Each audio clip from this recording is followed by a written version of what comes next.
ಜ್ಞಾನಪ್ರದಾಯ ವಿಬುಧಾಸುರಸೌಖ್ಯದುಃಖಸತ್ಕಾರಣಾಯ ವಿತತಾಯ ನಮೋ ನಮಸ್ತೆ. ನಾರಾಯಣಂ ಸುರಗುರುಂ ಜಗದೇಕನಾಥಂ ಭಕ್ತಪ್ರಿಯಂ ಸಕಲಲೋಕನಮಸ್ಕೃತಂಚ ತ್ರೈಗುಣ್ಯವರ್ತಿತಮಜಂ ವಿಹುಮತ್ಯವೀಶಂ ವಂದೇ ಭವಘ್ನಮರಾಸುರಸಿದ್ಧವರ್ತ್ಯಂ. ನಾರಾಯಣಂ ನಮಸ್ಕೃತ್ಯ ನರಂಚೈವ ನರೋತ್ತಮಂ ದೇವೀಂ ಸರಸ್ವತೀಂ ವ್ಯಾಸಂ ತತೋ ಜಯಮುದೀರಯೇ. ಉಲೂಕಂ ಸಹದೇವೋಥ ಶಕುನಿಂಚ ಅತಿಪಾಪಿನಂ ಜಗಾನ ದ್ರೌಣಿ ಹಾರ್ದಿಕ್ಯ ಕೃಪಾನ್ ಭೀಮಾರ್ಜುನೌ ತತಃ ಬಹುಶೋ ವಿರಥೀಕೃತ್ಯ.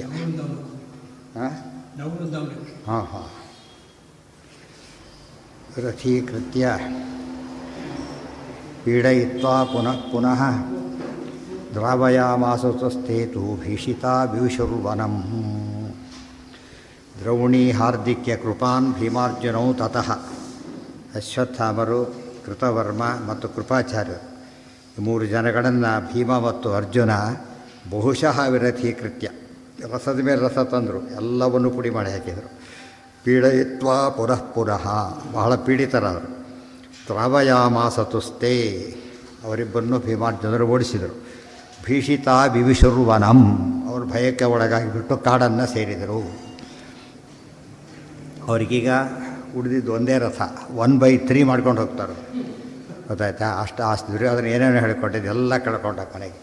ಅದಕ್ಕೆ ಸ್ವಪುತ್ರ ಮಿತ್ರ ಬಾಂಧವೋ ವಿನಾಶ ಮಾಶು ಯಾಸ್ಯಸಿ ಅಂತ ಹೇಳಬೇಕಾದ್ರೆ ಒಂದು ಬಾಂಧವರು ರಥ ಬದಲಾದ ಯಾವುದನ್ನೂ ಕೂಡ ಉಳಿಸ್ಕೊಡದೆ ಸರ್ವನಾಶ ಹೊಂದಿದರು ಅಂತ ಅರ್ಥ. ಶೈನೇಯೇನ ಗೃಹೀತೋಥ ಸಂಜಯೋ ಅನಂತಶಕ್ತಿನಾ ವ್ಯಾಸೇನ ಮೋಚಿತೋ ಅಥೈಕಃ ಪಾರ್ಥಾನ್ ದುರ್ಯೋಧನೋ ಅಭ್ಯಯಾತ್. ಶೈನೇಯೇನ ಗೃಹೀತಃ ಅಥ ಸಂಜಯಃ ಅನಂತಶಕ್ತಿನಾ. ಆಗ ಸಂಜಯ ಒಮ್ಮೆ ಆ ಸಮಯದಲ್ಲಿ ಯುದ್ಧರಂಗಕ್ಕೆ ಬಂದ. ಆಗ ಸಾತ್ಯಕ್ಕೆ ಅಂತ ಹಿಡ್ದ, ಇವನು ಕೌರವ್ರ ಕಡೆಯವರು ಅಂತ ಕೊಲ್ಲೋಕ್ಕೆ ಹೊರಟ. ವೇದವ್ಯಾಸರ ತಕ್ಷಣ ಬಂದರು, ಅವನನ್ನು ಬಿಡುಗಡೆ ಮಾಡಿದರು, ಬಿಡುಗಡೆ ಮಾಡಿಸಿದರು. ಯುದ್ಧರಂಗದೊಳಗೆ ಆ ಕ್ಷಣದಲ್ಲಿ ಬಂದು ಅದಕ್ಕೆ ವೇದವ್ಯಾಸರ ಯಾವ ರೂಪದಿಂದ ವಿಶೇಷ ಅನುಗ್ರಹವನ್ನು ದೇವರು ಮಾಡ್ತಾರೆ ಎಂಬುದರೊಳಗೆ ಸಾಕ್ಷಿ. ವ್ಯಾಸೇನ ಸಂಜಯ ಇಷ್ಟೊತ್ತು ಹೇಳಿ ಮಾಡಿದ ಮೇಲೆ ನೀವೇ ಹೇಳಿ. ಯುದ್ಧ ಮಾಡಿದ ಮೇಲೆ ಕೌರವ ಜೊತೆ ಸೇರಿಕೊಂಡು ಸಂಜಯ ಯುದ್ಧ ಮಾಡಿಲ್ಲ ಆತ, ಕರೆ ಕಾಮೆಂಟೇಟರ್ ಅಷ್ಟ ಆತ, ಕಾಮೆಂಟೇಟರ್ ಹೊರತಿದ್ದ ಅಲ್ಲ. ಇದು ಸೈನಿಕ ಅಂತ ಯುದ್ಧ ಮಾಡೋಕ್ಕೆ ಬಂದಿರೋ ಹೊಡೆದ. ಅವ್ರು ಬಂದು ಹೇಳಿದ್ರು ಹಾಗಲ್ಲ ಅಂತ ಬಿಡಿಸ್ಕೊಂಡು ಹೋದ್ರು ಅಷ್ಟೇ. ಕಾಮೆಂಟೇಟರ್ಸ್ ಹೊಡೆದಾಕ್ಬಿಟ್ರೆ ಕಷ್ಟ. ಹಾಗಾಯ್ತು. ತೇಷಾಂ ಅಭೂತಸ್ಯ ಚ ಘೋ ಆತಗೆ ದುರ್ಯೋಧನ ಓಡೋದ ಅಲ್ಲಿದ್ದ. ಇವು ಮುಂದೆ ಕಾಣ್ತಾ ಇಲ್ಲ ಅವ್ರು ಹೋದ್ಮೇಲೆ, ಅದಕ್ಕೆ ನೋಡ್ಕೊಂಡು ಹೋಗೋಣ ಅಂತ ಬಂದ. ಇವ್ರು ಹಿಡಿದಾಕಿದ್ರು, ಯುದ್ಧಕ್ಕೆ ಬಂದಿದ್ದಲ್ಲ ಅದು. ತೇಷಾಂ ಅಭೂತಸ್ಯ ಚ ಘೋರ ರೂಪಂ ಯುದ್ಧಂ ಸ ಬಾಣೈ ಬಹುಶೋರ್ಜುನಂಚ ಚಕಾರ ಮೂರ್ಛಾಭಿಗತಂ ಯುಧಿಷ್ಠಿರಂ ಯಮೋ ಅಯತ್ನಾದ್ ವಿರಥಾಂಚಕಾರ. ವ್ಯಾಸೇನ ಮೋಚಿತಃ ಅಥೈಕಃ ಪಾರ್ಥಾನ್ ದುರ್ಯೋಧನೋ ಅಭ್ಯಯಾತ್. ಕೊನೆಗೆ ದುರ್ಯೋಧನ ಒಬ್ಬನೇ ಈಗ, ಯಾರ್ಯಾರೂ ಇಲ್ಲ ಜೊತೆಗೆ. ಅವನು ಪಾಂಡವರ ಮೇಲೆ ಯುದ್ಧಕ್ಕೆ ಹೊರಟೆಗ, ಏಕಾಂಗಿಯಾದ ಕೊನೆಗೆ. ತೇಷಾಂ ಅಭೂತಸ್ಯ ಚ ಘೋರ ರೂಪಂ ಯುದ್ಧಂ. ಅವನೊಬ್ಬನೇ ಎಲ್ಲರ ಮೇಲೆ ಯುದ್ಧವನ್ನು ಮಾಡಿದ. ಸಹ ಬಾಣೈ ಬಹುಶಃ ಅರ್ಜುನಂಚ ಬಾಣಗಳಿಂದ ಅರ್ಜುನನನ್ನು ಚಕಾರ ಮೂರ್ಛಾಭಿಗತಂ ಯುಧಿಷ್ಠಿರಂ. ಬಾಣೈರ್ಬಹುಶೋ ಅರ್ಜುನಂಚ ಚಕಾರ ಮೂರ್ಛಾಭಿಗತಂ ಯುಧಿಷ್ಠಿರಂ ಯಮೋ ಅಯತ್ನಾದ್ ವಿರಥಾಂಚಕಾರ. ಅವರೆಲ್ಲ ವಿರಥರಾದ. ಅರ್ಜುನ ವಿರಥನಾಗೋ ಸಾಧ್ಯತೆ ಇಲ್ಲ, ಅದರ ಅರ್ಥ ಅಂಥದ್ದಲ್ಲ. ಆದರೆ ಯುಧಿಷ್ಠಿರಾದಿಗಳಲ್ಲಿ ಮೂರ್ಛಿತರಾದರು. ಯಮಣರು ಚಕ್ರಸಹದೇವರು ರಸಹೀನರಾದರು. ತಂ ಭೀಮಸೇನೋ ವಿರಥಂ ಚಕಾರ. ಆಗ ಪಾಂಡವರ ಕಡೆ ಎಲ್ಲರನ್ನೂ ಸೋಲಿಸ್ತಾನೆ ಭೀಮಸೇನ ದೇವರನ್ನು ಬಿಟ್ಟರೆ. ಈ ಕಲಿ ಪ್ರಭಾವ ಎಷ್ಟೊಂದು ಗೊತ್ತಾಗುತ್ತೆ. ಜೊತೆಗೆ ಯಾರೂ ಇಲ್ಲ, ಆದರೂ ಕೂಡ ಅವನೇನು ಮಾಡ್ತಾನೆ, ಬ್ರಹ್ಮವರ ಇರೋದರಿಂದ ಧರ್ಮರಾಜಾದಿ ಎಲ್ಲರನ್ನೂ ಸೋಲಿಸಿಬಿಡ್ತಾನೆ. ತಂ ಭೀಮಸೇನೋ ವಿರಥಂ ಚಕಾರ ಗಜಂ ಸಮಾರುಹ್ಯ ಪುನಸ್ತಮಭ್ಯಯಾತ್. ಪುನಶ್ಚ ಶೈನೇಯ ಶಿಖಂಡಿ ಪರ್ಷತಾನ್ ಯಮೌ ನೃಪಂಚ ವ್ಯದಧಾನ್ ನಿರಾಯುಧಾನ್. ತಂ ಭೀಮಸೇನ ವಿರಥಂ ಚಕಾರ. ರಥದಲ್ಲಿ ಕುಳಿತು ಇಷ್ಟೆಲ್ಲ ಮಾಡಿದ ಅವನನ್ನು ಭೀಮಸೇನ ವಿರಥನನ್ನಾಗಿ ಮಾಡಿದ. ರಥ ಹೋಯ್ತು ಅವನೀಗ. ಆಗ ಬಿಡಲಿಲ್ಲ ಅವನು. ಗಜಂ ಸಮಾರುಹ್ಯ ಪುನಃ ಸಮಭ್ಯಯಾತ್. ಒಂದು ಆನೆ ಇತ್ತು, ಆನೆ ಮೇಲೆ ಅದೆಲ್ಲ ಲಾಸ್ಟ್ ಒಂದು ಬೇರೆ ಏನಿಲ್ಲ, ಮುಗೀತದ್ರೆ ಕ್ಲೋಸ್. ಆನೆ ಹತ್ಕೊಂಡು ಬಂದ, ಚೆನ್ನಾಗಿ ಯುದ್ಧ ಮಾಡ್ತಾರೆ ಮತ್ತೆ ಅವರು. ಪುನಶ್ಚ ಶೈನೇಯ ಶಿಖಂಡಿ ಪಾರ್ಷತಾನ್ ಯಮೋ ನೃಪಂಚ ವ್ಯದಧಾನ್ ನಿರಾಯುಧ. ಸಾತ್ಯಕಿ, ಶಿಖಂಡಿ, ದೃಷ್ಟದ್ಯುಮ್ನ, ನಕಲ ಸಹದೇವರು, ಧರ್ಮರಾಜ ಅವರನ್ನೆಲ್ಲ ನಿರಾಯುಧರನ್ನಾಗಿ ಮಾಡಿದ. ಗಜೇ ಚ ಭೀಮೇನ ಶರೈರ್ನಿಪಾತಿತೆ ಸಮಾರುಹದ್ವಾಜಿವರಂ ಸುನಿರ್ಭಯಃ ಸತೇನ ಚ ಪ್ರಾಸಕರೋ ರಣೇರಿಹ ಚಚಾರ ಶೈನೇಯಮತಾಡಯಚ್ಚ. ಗಜೇ ಚ ಭೀಮೇನ ಶರೈಃ ನಿಪಾತಿತೆ. ಕೊನೆಗೆ ಭೀಮಸೇನ ಆನೆನೂ ಕೊಂದು ಹಾಕಿದೆ. ರಥ ಇತ್ತು, ರಥನೂ ಕಡ್ಕೊಂಡ, ಆನೆ ಇತ್ತು, ಆನೆನೂ ಕಡ್ಕೊಂಡ. ನಿಪಾತಿತೆ ಸಮಾರೋಹದ್ವಾಜಿವರಂ ಸುನಿರ್ಭಯ. ಒಂದು ಕುದುರೆ ಉಳ್ಕೊಂಡಿತ್ತು, ಕುದುರೆ ಹಚ್ಕೊಂಡು ಬಂದ. ಈಗ ರಥ ಆಯಿತು, ಕೊನೆ ರಥ. ಆನೆ ಆಯಿತು, ಕೊನೆ ಆನೆ. ಕುದುರೆ, ಕೊನೆ ಕುದುರೆ, ಅದರ ಮೇಲೆ ಬಂದ. ಸತೇನ ಚ ಪ್ರಾಸಕರೋ ರಣೇರಿಹ. ಪ್ರಾಸ ಅಂತ ಆಯುಧ. ರಣೆ ಯುದ್ಧದಲ್ಲಿ ಅರಿಹ ಶತ್ರುನಾಶಕನಾದ ದುರ್ಯೋಧನ ಚಚಾರ ಶೈನೇಯ ಮತಾಡಯಚ್ಚ. ಯುದ್ಧಾಡಿ ಶೈನೇಯಂ ಸಾತ್ಯಕಿಯನ್ನು ಜೋರಾಗಿ ಹೊಡೆದ ಪ್ರಾಸದಿಂದ. ಮುಮೋಹ ತೇನಾಭಿಹತಸ್ಸ ಸಾತ್ಯಕಿ ಯಮಾವಪಿ ಪ್ರಾಸ ನಿಪೀಡಿತೌ ರಥೇ ನಿಷೀದಿತುರ್ಧರ್ಮಸುಧೀರತುರ್ಧರ್ಮಸುತಂ ಪ್ರಯಾಂತಂ ಸಮೀಕ್ಷ ಭೀಮೋಶ್ಚ ಜಘಾನವಾಜಿನಂ. ಮುಮೋಹ ತೇನಾಭಿಹತಃ ಸಹ ಸಾತ್ಯಕಿ ಯಮೌವಪಿ ಪ್ರಾಸ ನಿಪೀಡಿತೌ ರಥೇ ನಿಷೀದತುಃ ಧರ್ಮಸುತಂ ಪ್ರಯಾಂತಂ ಸಮೀಕ್ಷ ಭೀಮಃ ಅಥ ಜಘಾನವಾಜಿನಂ. ಮುಮೋಹ ತೇನಾಭಿಹತಃ ಸಹ. ಸಾತ್ಯಕಿಯನ್ನು ಹೊಡೆದ. ಸಾತ್ಯಕಿ ಮೂರ್ಛಿತನಾದ. ದುರ್ಯೋಧನನ ಪೆಟ್ಟಿಗೆ ಮೂರ್ಛಿತನಾಗಿ ಬಿದ್ದ. ಯಮೋವಪಿ ನಕಲ ಸಹದೇವರು ಕೂಡ ಹಾಗೆ ಆಯಿತು. ಪ್ರಾಸ ನಿಪೀಡಿತವು ರಥೇ ನಿಶೀತತು. ಅವ್ರಿಗೆ ಮೂರ್ಛೆ ಬರದೆ ಹೋದರೂ ಕೂಡ ರಥದಲ್ಲಿ ಕೂತವರೇನೆ ಕುಕ್ಕರಿಸಿ ಅಲ್ಲೇ ಕೂತ್ಕೊಂಡು ರಥದೊಳಗೆ. ಧರ್ಮಸುತಂ ಪ್ರಯಾಂತಂ ಸಮೀಕ್ಷ. ಧರ್ಮಸುತಂ ಧರ್ಮರಾಜ ಮೇಲೆ ಯುದ್ಧಕ್ಕೆ ಹೊರಟವನೀಗ. ಯಾರು? ದುರ್ಯೋಧನ. ಆಗ ತಕ್ಷಣ ಭೀಮಸೇನ ಬಂದು ಅವತಾರ ಮಾಡಿದ್ದೆ ಅದಕ್ಕೋಸ್ಕರ. ಭೀಮೋಶ್ಚ ಜಘಾನವಾಚಿನಂ. ಭೀಮಸೇನರು ಮುಂದೆ ಬಂದು ಅವನು ಕುದುರೆನೂ ಕೊಂದು ಹಾಕಿದ. ಎಲ್ಲ ಮುಗೀತು. ಅವನು ರಥ ಹೋಯಿತು, ಆನೆ ಹೋಯಿತು, ಕುದುರೆ ಹೋಯಿತು. ಇನ್ನು ಕಾಲಾಳುಗಳು ಹೋಗೇ ಬಿಟ್ಟಿದ್ರು. ಚತುರಂಗ ಬಲವನ್ನು ಕಳ್ಕೊಂಡಾಯ್ತಲ್ಲಿ. ದುರ್ಯೋಧನ ಚತುರಂಗ ಬಲ ಶೂನ್ಯನಾಗಿ ಹೊರಟ. ಪ್ರಾಸೇ ನಿಕೃತ್ತೇ ಚ ಬೃಕೋದರೇಣ. ಪ್ರಾಸ ಆಯುಧ ಇತ್ತಲ್ಲ, ಅದನ್ನೂ ಕತ್ತರಿಸಿದರು ಭೀಮಸೇನ. ಕೊನೆ ಆಯುಧನೂ ಹೋಯಿತು. ನಿಕೃತ್ತೇ ಚ ಬೃಕೋದರೇಣ ವಿವಾಹನಃ ಸೋ ಅಪಯಯೌ ಸುಯೋಧನಃ ಆದಾಯ ಗುರುವೀಂಚ ಗದಾಂ ಪ್ರಯಾತೋ ದ್ವೈಪಾಯನಸ್ಯೋರು ಸರೋ ವಿವೇಶ. ಪ್ರಾಸೇ ನಿಕೃತ್ತೇ ಚ ಬೃಕೋದರೇಣ ವಿವಾಹನಃ ಸಹ ಅಪಯಯೌ ಸುಯೋಧನಃ ಆದಾಯ ಗುರುವೀಂ ಚ ಗದಾಂ ಪ್ರಯಾತಃ ದ್ವೈಪಾಯನಸ್ಯ ಉರುಸರಃ ವಿವೇಶ. ಪ್ರಾಸೇ ನಿಕೃತ್ತೇ. ಅದು ಪ್ರಾಸನೂ ಹೋಯಿತು, ಕುದುರೆನೂ ಹೋಯಿತು. ಆಗ ವೃಕೋದರೇಣ ನಿಕೃತ್ತೆ. ಭೀಮಸೇನಿಂದ ಕತ್ತರಿಸಲ್ಪಟ್ಟಾಗ ವಿವಾಹನ. ವಿವಾಹನ ಅರ್ಥ ಏನು? ವಾಹನ ರಹಿತನಾಗಿ. ವಿವಾಹನ ವಿರಥ ವ್ಯಾಯುಧ ವಿವಾಹನ. ಅಂದರೆ ಕಳ್ಕೊಂಡವನು ಅಂತ ಅರ್ಥ. ಸೊ ಅಪಯಯೌ ಸುಯೋಧನ. ಮುಂದೆ ಯುದ್ಧಕ್ಕೆ ಬರಲಿಲ್ಲ ಅವನು. ಅಲ್ಲಿಂದ ಓಡೋದ, ಪಲಾಯನ ಮಾಡ್ದ. ಪಲಾಯನ ಅಂದರೆ ಓಡಿ ಹೋದ. ರಥ ಇಲ್ಲ ಅವನಿಗೆ, ವೆಹಿಕಲ್ಲೇ ಇಲ್ಲ. ಇದ್ದೊಂದು ರಥನ ಅವರು ಒಯ್ದುಬಿಟ್ಟಿದ್ರು. 1/3 ಮಾಡಿದರು. ಬೇರೆ ಏನೇನೂ ಇಲ್ಲ ಅವನಿಗೀಗ. ಓಡ್ದ. ನೀವು ಬರೋದ್ರಲ್ಲಿ ಓಡೋಗಿದ್ದರು. ನೀವು ಬರಲಿಲ್ಲ. ನೀವು ಬರೋ ಹೊತ್ತಿಗೆ ಅದೆಲ್ಲ ಓದೋಗಿತ್ತು. 3 ಜನ ಕೂಡ ಅಲ್ಲಿಂದ ಪಲಾಯನ ಮಾಡಿದರು ಒಂದೇ ರಥದಲ್ಲಿ. ಆದಾಯ ಗುರುವೀಂಚ ಗದಾ ಪ್ರಯಾತಃ. ನೋಡಿ, ಉಳಿದ ಒಂದೇ ಆಯುಧ, ಗದೆ ಒಂದೇ ಅವನಿಗೆ. ದ್ವೈಪಾಯನಸ್ಯ ಉರುಸರೋ ವಿವೇಶ. ನಡ್ಕೊಂಡು ಹೋದವನು ದ್ವೈಪಾಯನ ಸರೋವರ ಅದರೊಳಗೆ ಪ್ರವೇಶ ಮಾಡ್ತಾನೆ. ಕುರುಕ್ಷೇತ್ರದಲ್ಲೇ ಇದೆ. ಕುರುಕ್ಷೇತ್ರ ಭಾರಿ ದೂರ. ಇಲ್ಲಿ ನಾವೆಲ್ಲ ಭೀಷ್ಮ ಕುಂಡ ಏನು ನೋಡ್ತೇವೆ, ಜ್ಯೋತಿಷ್ಠರ ಎಲ್ಲ, ಅಲ್ಲಿಂದ ಸುಮಾರು 100 ಕಿಲೋಮೀಟ್ರ್ ಮೇಲೆ ದೂರ ಹೋಗಬೇಕು. ಅದು ಆಲ್ಮೋಸ್ಟ್ ಔಟ್ಸೈಡ್ ಕುರುಕ್ಷೇತ್ರ. ಸ್ವಲ್ಪ ಅದು ಕುರುಕ್ಷೇತ್ರಕ್ಕೆ ಅಟ್ಯಾಚ್ ಆಗಿದ್ದರು, ಔಟ್ಸೈಡ್ ಅದು. ಅದರಿಂದ ಏನಾಯ್ತಂದರೆ ದುರ್ಯೋಧನನಿಗೆ ಆ ಪವಿತ್ರ ಸ್ಥಳದ ಸಾಯೋಗನೂ ಬರಲಿಲ್ಲ ಅಂತ ಅರ್ಥ. ಔಟ್ ಆಫ್ ಇದು ಕುರುಕ್ಷೇತ್ರ ಧರ್ಮಕ್ಷೇತ್ರ. ಅಲ್ಲಿ ಸತ್ತವರಿಗೆ ಒಂದು ರೀತಿಯಿಂದ ಏನಿದೆ, ಒಂದು ಬೆನಿಫಿಟ್ ಇದೆ ಕೊನೆ ಪಕ್ಷ, ಅದನ್ನು ಕಳ್ಕೊಂಡವು ಅಂತ ಹೇಳ್ತಾರೆ. ಇವತ್ತಿಗೂ ಸರೋವರ ತೋರಿಸ್ತಾರೆ, ದ್ವೈಪಾಯನ ಸರೋವರ ಇವತ್ತಿಗೂ ತೋರಿಸ್ತಾರೆ. ಇವತ್ತು ದುರ್ಯೋಧನ ಹ್ರದ ಅಂತ ಕರೀತಾರೆ, ದುರ್ಯೋಧನ ಹ್ರದ ಅಂತ ಕರೀತಾರೆ. ಸರಿಯಾದ ಹೆಸರು ದ್ವೈಪಾಯನ ಸರೋವರ.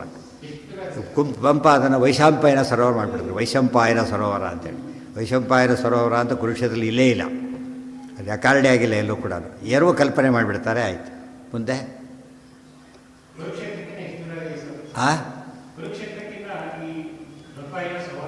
ಹೇಳಿದ್ನಲ್ಲ, 120 ಕಿಲೋಮೀಟ್ರ್ ಕರೆಕ್ಟ್ ಹೋದರೆ 120 ಕಿಲೋಮೀಟ್ರ್ ದೂರ ಇದೆ. ಓಡಿ ಅವ್ನು ಕಲಿ, ಅವನು ಬ್ರಹ್ಮದೇವ್ರ ವರ ಇದೆ ಅವನಿಗೆ. ಓಡೋದ್ರೆ ರನ್ನಿಂಗ್ ರೇಸ್ನಲ್ಲಿ ಫಾಸ್ಟ್ ಅವನು. ಭೀಮನ್ ಬಿಟ್ಟರೆ ಯಾರು ಹಿಡಿಯೋಕ್ಕಾಗಲ್ಲ. ಸಿಂಪಲ್ ಬಂದಿದೆ ನೋಡಿ, ಹಿಂದೆ ನೆನಪಿರ್ಬೇಕು ಅದನ್ನು. ಕೃಷ್ಣನ ಹತ್ತಿರ ಹೋಗಿ ಸಹಾಯ ಕೇಳಬೇಕು ಅಂಥೇಳಿ ಧರ್ಮರಾಜನಿಂದ ಕಳಿಸಲ್ಪಟ್ಟ ಅರ್ಜುನ. ಈ ವಿಷಯ ದುರ್ಯೋಧನಿಗೆ ಗೊತ್ತಾಯ್ತು. ಅರ್ಜುನ ಹೊರಟ, ದುರ್ಯೋಧನಿಗೆ ಗೊತ್ತಾಯ್ತು. ಗೊತ್ತಾದ್ಮೇಲೆ ಹೊರಟ, ಅವರಿಗಿಂತ ಮುಂಚೆ ಹೋಗಿ ಸೇರ್ಕೊಂಡ್ಬಿಟ್ಟು. ಗೊತ್ತಾಯ್ತಾ? ಹೊರಟಿದ್ದು ಅರ್ಜುನ, ಆಮೇಲೆ ಹೊರಟಿದ್ದು ದುರ್ಯೋಧನ. ಮೊದಲು ರೀಚ್ ಆಗಿದ್ದು ದುರ್ಯೋಧನ. ರೈಲಲ್ಲಿ ಹೋಗೋರ್ಗಿಂತ ಮುಂಚೆ ಫ್ಲೈಟಲ್ಲಿ ಹೋಗೋರು ಹೋಗಿರ್ತಾರಲ್ಲ, ಹಾಗೆ. ಅರ್ಥ ಆಯ್ತಾ? ಅದು ಆ ವೇಗ ಜಾಸ್ತಿ ಅವರು. ಅದಕ್ಕೆ ಕಲಿ ಎಲ್ಲದರಲ್ಲೂ ಕೂಡ ತತ್ವಜ್ಞಾನಿ ಹಿಡಿದುಬಿಟ್ಟು ಭೀಮಸೇನ ಕೂಡ ಹೇಳಿದರು, ತತ್ವಜ್ಞಾನೇ ವಿಷ್ಣು ಭಕ್ತೌ ಸ್ಥೈರ್ಯೇ ಧೈರ್ಯೇ ಪರಾಕ್ರಮೇ ವೇಗೇ ಚ ಲಾಘವೇ ಚೈವ ಪ್ರಲಾಪಸ್ಯ ಚ ವರ್ಜನೆ ಭೀಮಸೇನ ಸಮೋ ನಾಸ್ತಿ ಸೇನೆಯೋರುಭಯೋರಪಿ ಪಾಂಡಿತ್ಯೇ ಚ ಪಟುತ್ವೇ ಚ ಶೂರತ್ವೇಪಿ ಬಲೇಪಿ ಚ. ಅದಕ್ಕೆಲ್ಲ ಆಪೋಸಿಟ್ ಮಾಡ್ತಾ ಹೋಗ್ಬೇಕೀಗ. ತತ್ವಜ್ಞಾನಕ್ಕೆ ಆಪೋಸಿಟ್ ಯಾವುದು? ಮಿಥ್ಯಾಜ್ಞಾನ. ಅಲ್ಲಿಂದ ಶುರುವಾಯ್ತು. ವಿಷ್ಣು ಭಕ್ತವು ವಿಷ್ಣು ದ್ವೇಷ, ಆಮೇಲೆ ಶೌರ್ಯ ಅಶೌರ್ಯ, ಶೂರ್ತನ ಇಲ್ಲ ಅವನಿಗೆ, ಬರೀ ಓಡೋನೆ. ಆಮೇಲೆ ಧೈರ್ಯ ಅಧೈರ್ಯ, ಎಷ್ಟೋ ಸತ್ತು ಗೋಳಾಡ್ತಾನೆ. ಆಮೇಲೆ ಶೌರ್ಯ ಧೈರ್ಯ ಪರಾಕ್ರಮ ಎಲ್ಲಿತ್ತು ಅವನಿಗೆ? ಯಾವ ಪರಾಕ್ರಮ ಇಲ್ಲ. ಏನೋ ಆ ಧೈರ್ಯ ಅಂದರೆ ಧೀರತಾನ, ಅಧೈರ್ಯ ನೋಡಿ ನಾನು ಹೇಳ್ಕೊಂಡೆ. ಪರ್ಯಾಪ್ತಂತ್ವದಮೇ ಶೇಷಾಂ ಫಲಂ ಭೀಮಾಭಿರಕ್ಷಿತ. ನಮ್ಮ ಸೈನ್ಯ ಹಾಗಿಲ್ಲ ಅಂತ ನೋಡಿಕೊಂಡ, ಧೈರ್ಯ ಸಾಲದಾಯಿತು. ಅದಕ್ಕೆ ಧೈರ್ಯ ಹುಟ್ಟಿಸೋಸ್ಕರ ಸತ್ಯ ಸಂಚನೆಯನ್ನು ಹರ್ಷಂ ಮತ್ತೇನು ಮಾಡಿದ್ರು ಅವರು? ಸಿಂಹನಾದಂಬಿನದ್ಯೋಚ್ಚೈಹಿ ಶಂಖಂ ತದ್ನೋ ಪ್ರತಾಪವಾನ್. ಅದು ಉಳಿದವ್ರ ಮುಂದೆ ಎಲ್ಲ ಇತ್ತು ಅವನಿಗೆ, ಭೀಮನ ಮುಂದೆ ಎಲ್ಲ ಕಳ್ಕೊತಿದ್ದ. ಅರ್ಥ ಆಯ್ತಾ? ಅದೇ ರೀತಿಯೇ ವೇಗೇ ಚ ರಾಘವೇ ಚೈವ ಪ್ರಲಾಪಸ್ಯ ಚ ವರ್ಜನೆ. ಬರೀ ಪ್ರಲಾಪನೇ. ಒಂದು ಭೀಮಸೇನ ಪ್ರಲಾಪ ಎಂದೂ ಮಾಡ್ತಿರಲಿಲ್ಲ. ಪ್ರಲಾಪ ಅಂದ್ರೇನು? ಅನರ್ಥಕಂ ವಚಃ.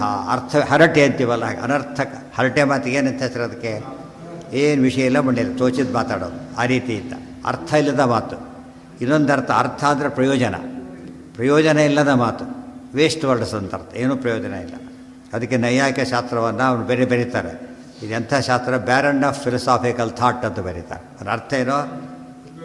ತಾತ್ವಿಕ ವಿಚಾರಗಳು ಇಲ್ಲವೇ ಇಲ್ಲ ಅದರಲ್ಲಿ. ಬರೀ ಶಬ್ದಗಳೇ ಹೊರತು ತಾತ್ವಿಕ ವಿಚಾರಗಳಿಲ್ಲ ಅಂತ ಆಧುನಿಕರು ಬೈತಾರೆ ಅದನ್ನು. ಪ್ರಲಾಪ ಅನರ್ಥಕಂ ವಚಃ. ಮುಂದೆ ಪಾಂಡಿತ್ಯೇ ಚ ಇಲ್ಲಿ ಪಾಂಡಿತ್ಯ ಬೇಕು. ಪಾಂಡಿತ್ಯ ಇದ್ರಾಗೆಲ್ಲ ಮಾತಾಡ್ತಿದ್ದ. ಪಟುತ್ವ ಎಲ್ಲಿ? ಪಟುತ್ವನೂ ಇಲ್ಲ. ಪಾಂಡಿತ್ಯೇ ಚ ಪಟುತ್ವೇ ಚ ಶೂರತ್ವೇಪಿ ಬಲೇಪಿ ಚ. ಶೂರತ್ವನೂ ಇಲ್ಲ, ಬಲನೂ ಇಲ್ಲ. ಎಲ್ಲ ಭೀಮಸೇನ ಬಂದ ಎಲ್ಲ ಅವನು ಮೈನಸ್ ಪಾಯಿಂಟ್. ಆದರೆ ದುರ್ಯೋಧನ ಸಮೋ ನಾಸ್ತಿ ಸೇನೆಯೋರುಭಯೋರಪಿ. ಎರಡು ಸೇನೆಗಳ ಮಧ್ಯದಲ್ಲಿ ದುರ್ಯೋಧನಷ್ಟು ಅಯೋಗ್ಯ ಇಲ್ಲ. ಆದರೆ ಭೀಮನ ಮುಂದೆ ಇದೆಲ್ಲ ಒಂದು ಆಗ್ತಾಯಿತ್ತು. ಉಳಿದವ್ರ ಮುಂದೆ ಅವನಿಗೆಲ್ಲ ಬ್ರಹ್ಮ ವರದಿಂದಾಗಿ ಬರ್ತಿತ್ತೆ ಹೊರತು ಸಹಜವಾಗಿ ಯಾರ ಮುಂದೆನೂ ಏನೂ ಇಲ್ಲ ಅವನಿಗೆ. ರಾಕ್ಷಸ ಹಸರೆಲ್ಲ ದುರ್ಬಲರು, ಹಸರರು ದುರ್ಬಲರು. ಅವ್ರು ಏನಿದ್ರು ವರಾದಿಗಳಿಂದ ಶೈನ್ ಆಗಬೇಕೇ ಹೊರತು ಸ್ವಂತ ಬಲ ಅವರಿಗೆ ಯಾವ ಕಾಲಕ್ಕೂ ಇರೋದಿಲ್ಲ. ಇವರಿಗೆ ಸ್ವಂತ ಬಲ ಇರುತ್ತೆ ಸಾತ್ವಿಕರಿಗೆ, ಬಟ್ ಅದು ಸಾಲದು. ಅದಕ್ಕಾಗಿ ಅವರು ಸಾಧನೆ ಮಾಡಿ ಬೆಳೆಸ್ಕೋಬೇಕು. ಹಾಂ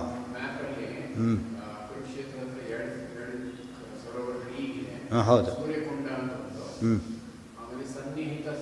ಅದೇ ಸನ್ನಿಹಿತ ಅಂದರೆ ಅಡಿಕೊಂಡಿದ್ದು ಅಂತೇಳಿ, ಅಡಿಕೊಂಡು ಒಳಗೆ ಸೇರಿಕೊಂಡಿದ್ದು ಅಂತೇಳಿ. ಅದು ಯಾವುದೋ ಹತ್ತಿರದ ರಾಮಗಿರಿಯ ಒಂದು ಇದೆ, ರಾಮಟೆಗೆ ಒಂದು ಸಣ್ಣ ಒಂದು ಸ್ಥಳ ಇದೆ, ಅದ್ರ ಹತ್ತಿರ ಇರೋದು ಅವೆರಡು ಕೂಡ. ಯಾವುದ? ಹಾಂ, ಮತ್ತು ಅಲ್ಲಿದೆ ದುರ್ಯೋಧನ ಹೃದ ಅಂತಲೂ ಕರೀತಾರೆ ಅದನ್ನು ಅಲ್ಲಿ ಅವರು. ಒಟ್ಟು ದ್ವೈಪಾಯನ ಸರೋವರ ಅಂತ ಹೆಸರಿದೆ. ಅದಕ್ಕೆ ಭಾಳ ಜನ ಗೊತ್ತಿಲ್ಲ ಇವತ್ತು. ಆದರೆ ಅದ್ರ ಸ್ವಲ್ಪ ದೂರದಲ್ಲೇ ಇದೆ ಶವಂತ ಪಂಚಕ. ಅದು ಯಾರೂ ಲೊಕೇಟೇ ಮಾಡಿಲ್ಲ. ಶವಂತ ಪಂಚಕ ಇವತ್ತಿಗೂ ಇದೆ, ಭಾರಿ ಶ್ರೇಷ್ಠ. ಕೃಷ್ಣ ಅಲ್ಲಿ ಅನೇಕ ವರ್ಷಗಳ ಕಾಲ ಯಾಗ ಮಾಡಿದ್ದ ಜಾಗ ಅದು ಕುರುಕ್ಷೇತ್ರದಲ್ಲಿ. ಅದು ಬ್ರಹ್ಮಸರೋವರ ಒಂದೇ ಸಾಮಾನ್ಯ ಹೆಚ್ಚನ ನೋಡೋದು. ಅವೆಲ್ಲ ಮಹಾಭಾರತದಲ್ಲಿ ಉಲ್ಲೇಖವಾಗಿರ್ತಕ್ಕಂಥ ಒಳ್ಳೆ ಅಪೂರ್ವ, ಭಾಳಷ್ಟು. ಇವತ್ತು ಕೂಡ ಅನೇಕ ತೀರ್ಥಗಳಿವೆ ಕುರುಕ್ಷೇತ್ರದಲ್ಲಿ. ಯಾವ ಕಡೆಯವರು ತೀರ್ಥ ಇದ್ದೇ ಇರುತ್ತೆ. ಅದರಲ್ಲಿ ನಂಬರ್ 1 ಅಂದರೆ ಸಮಂತ ಪಂಚಕ.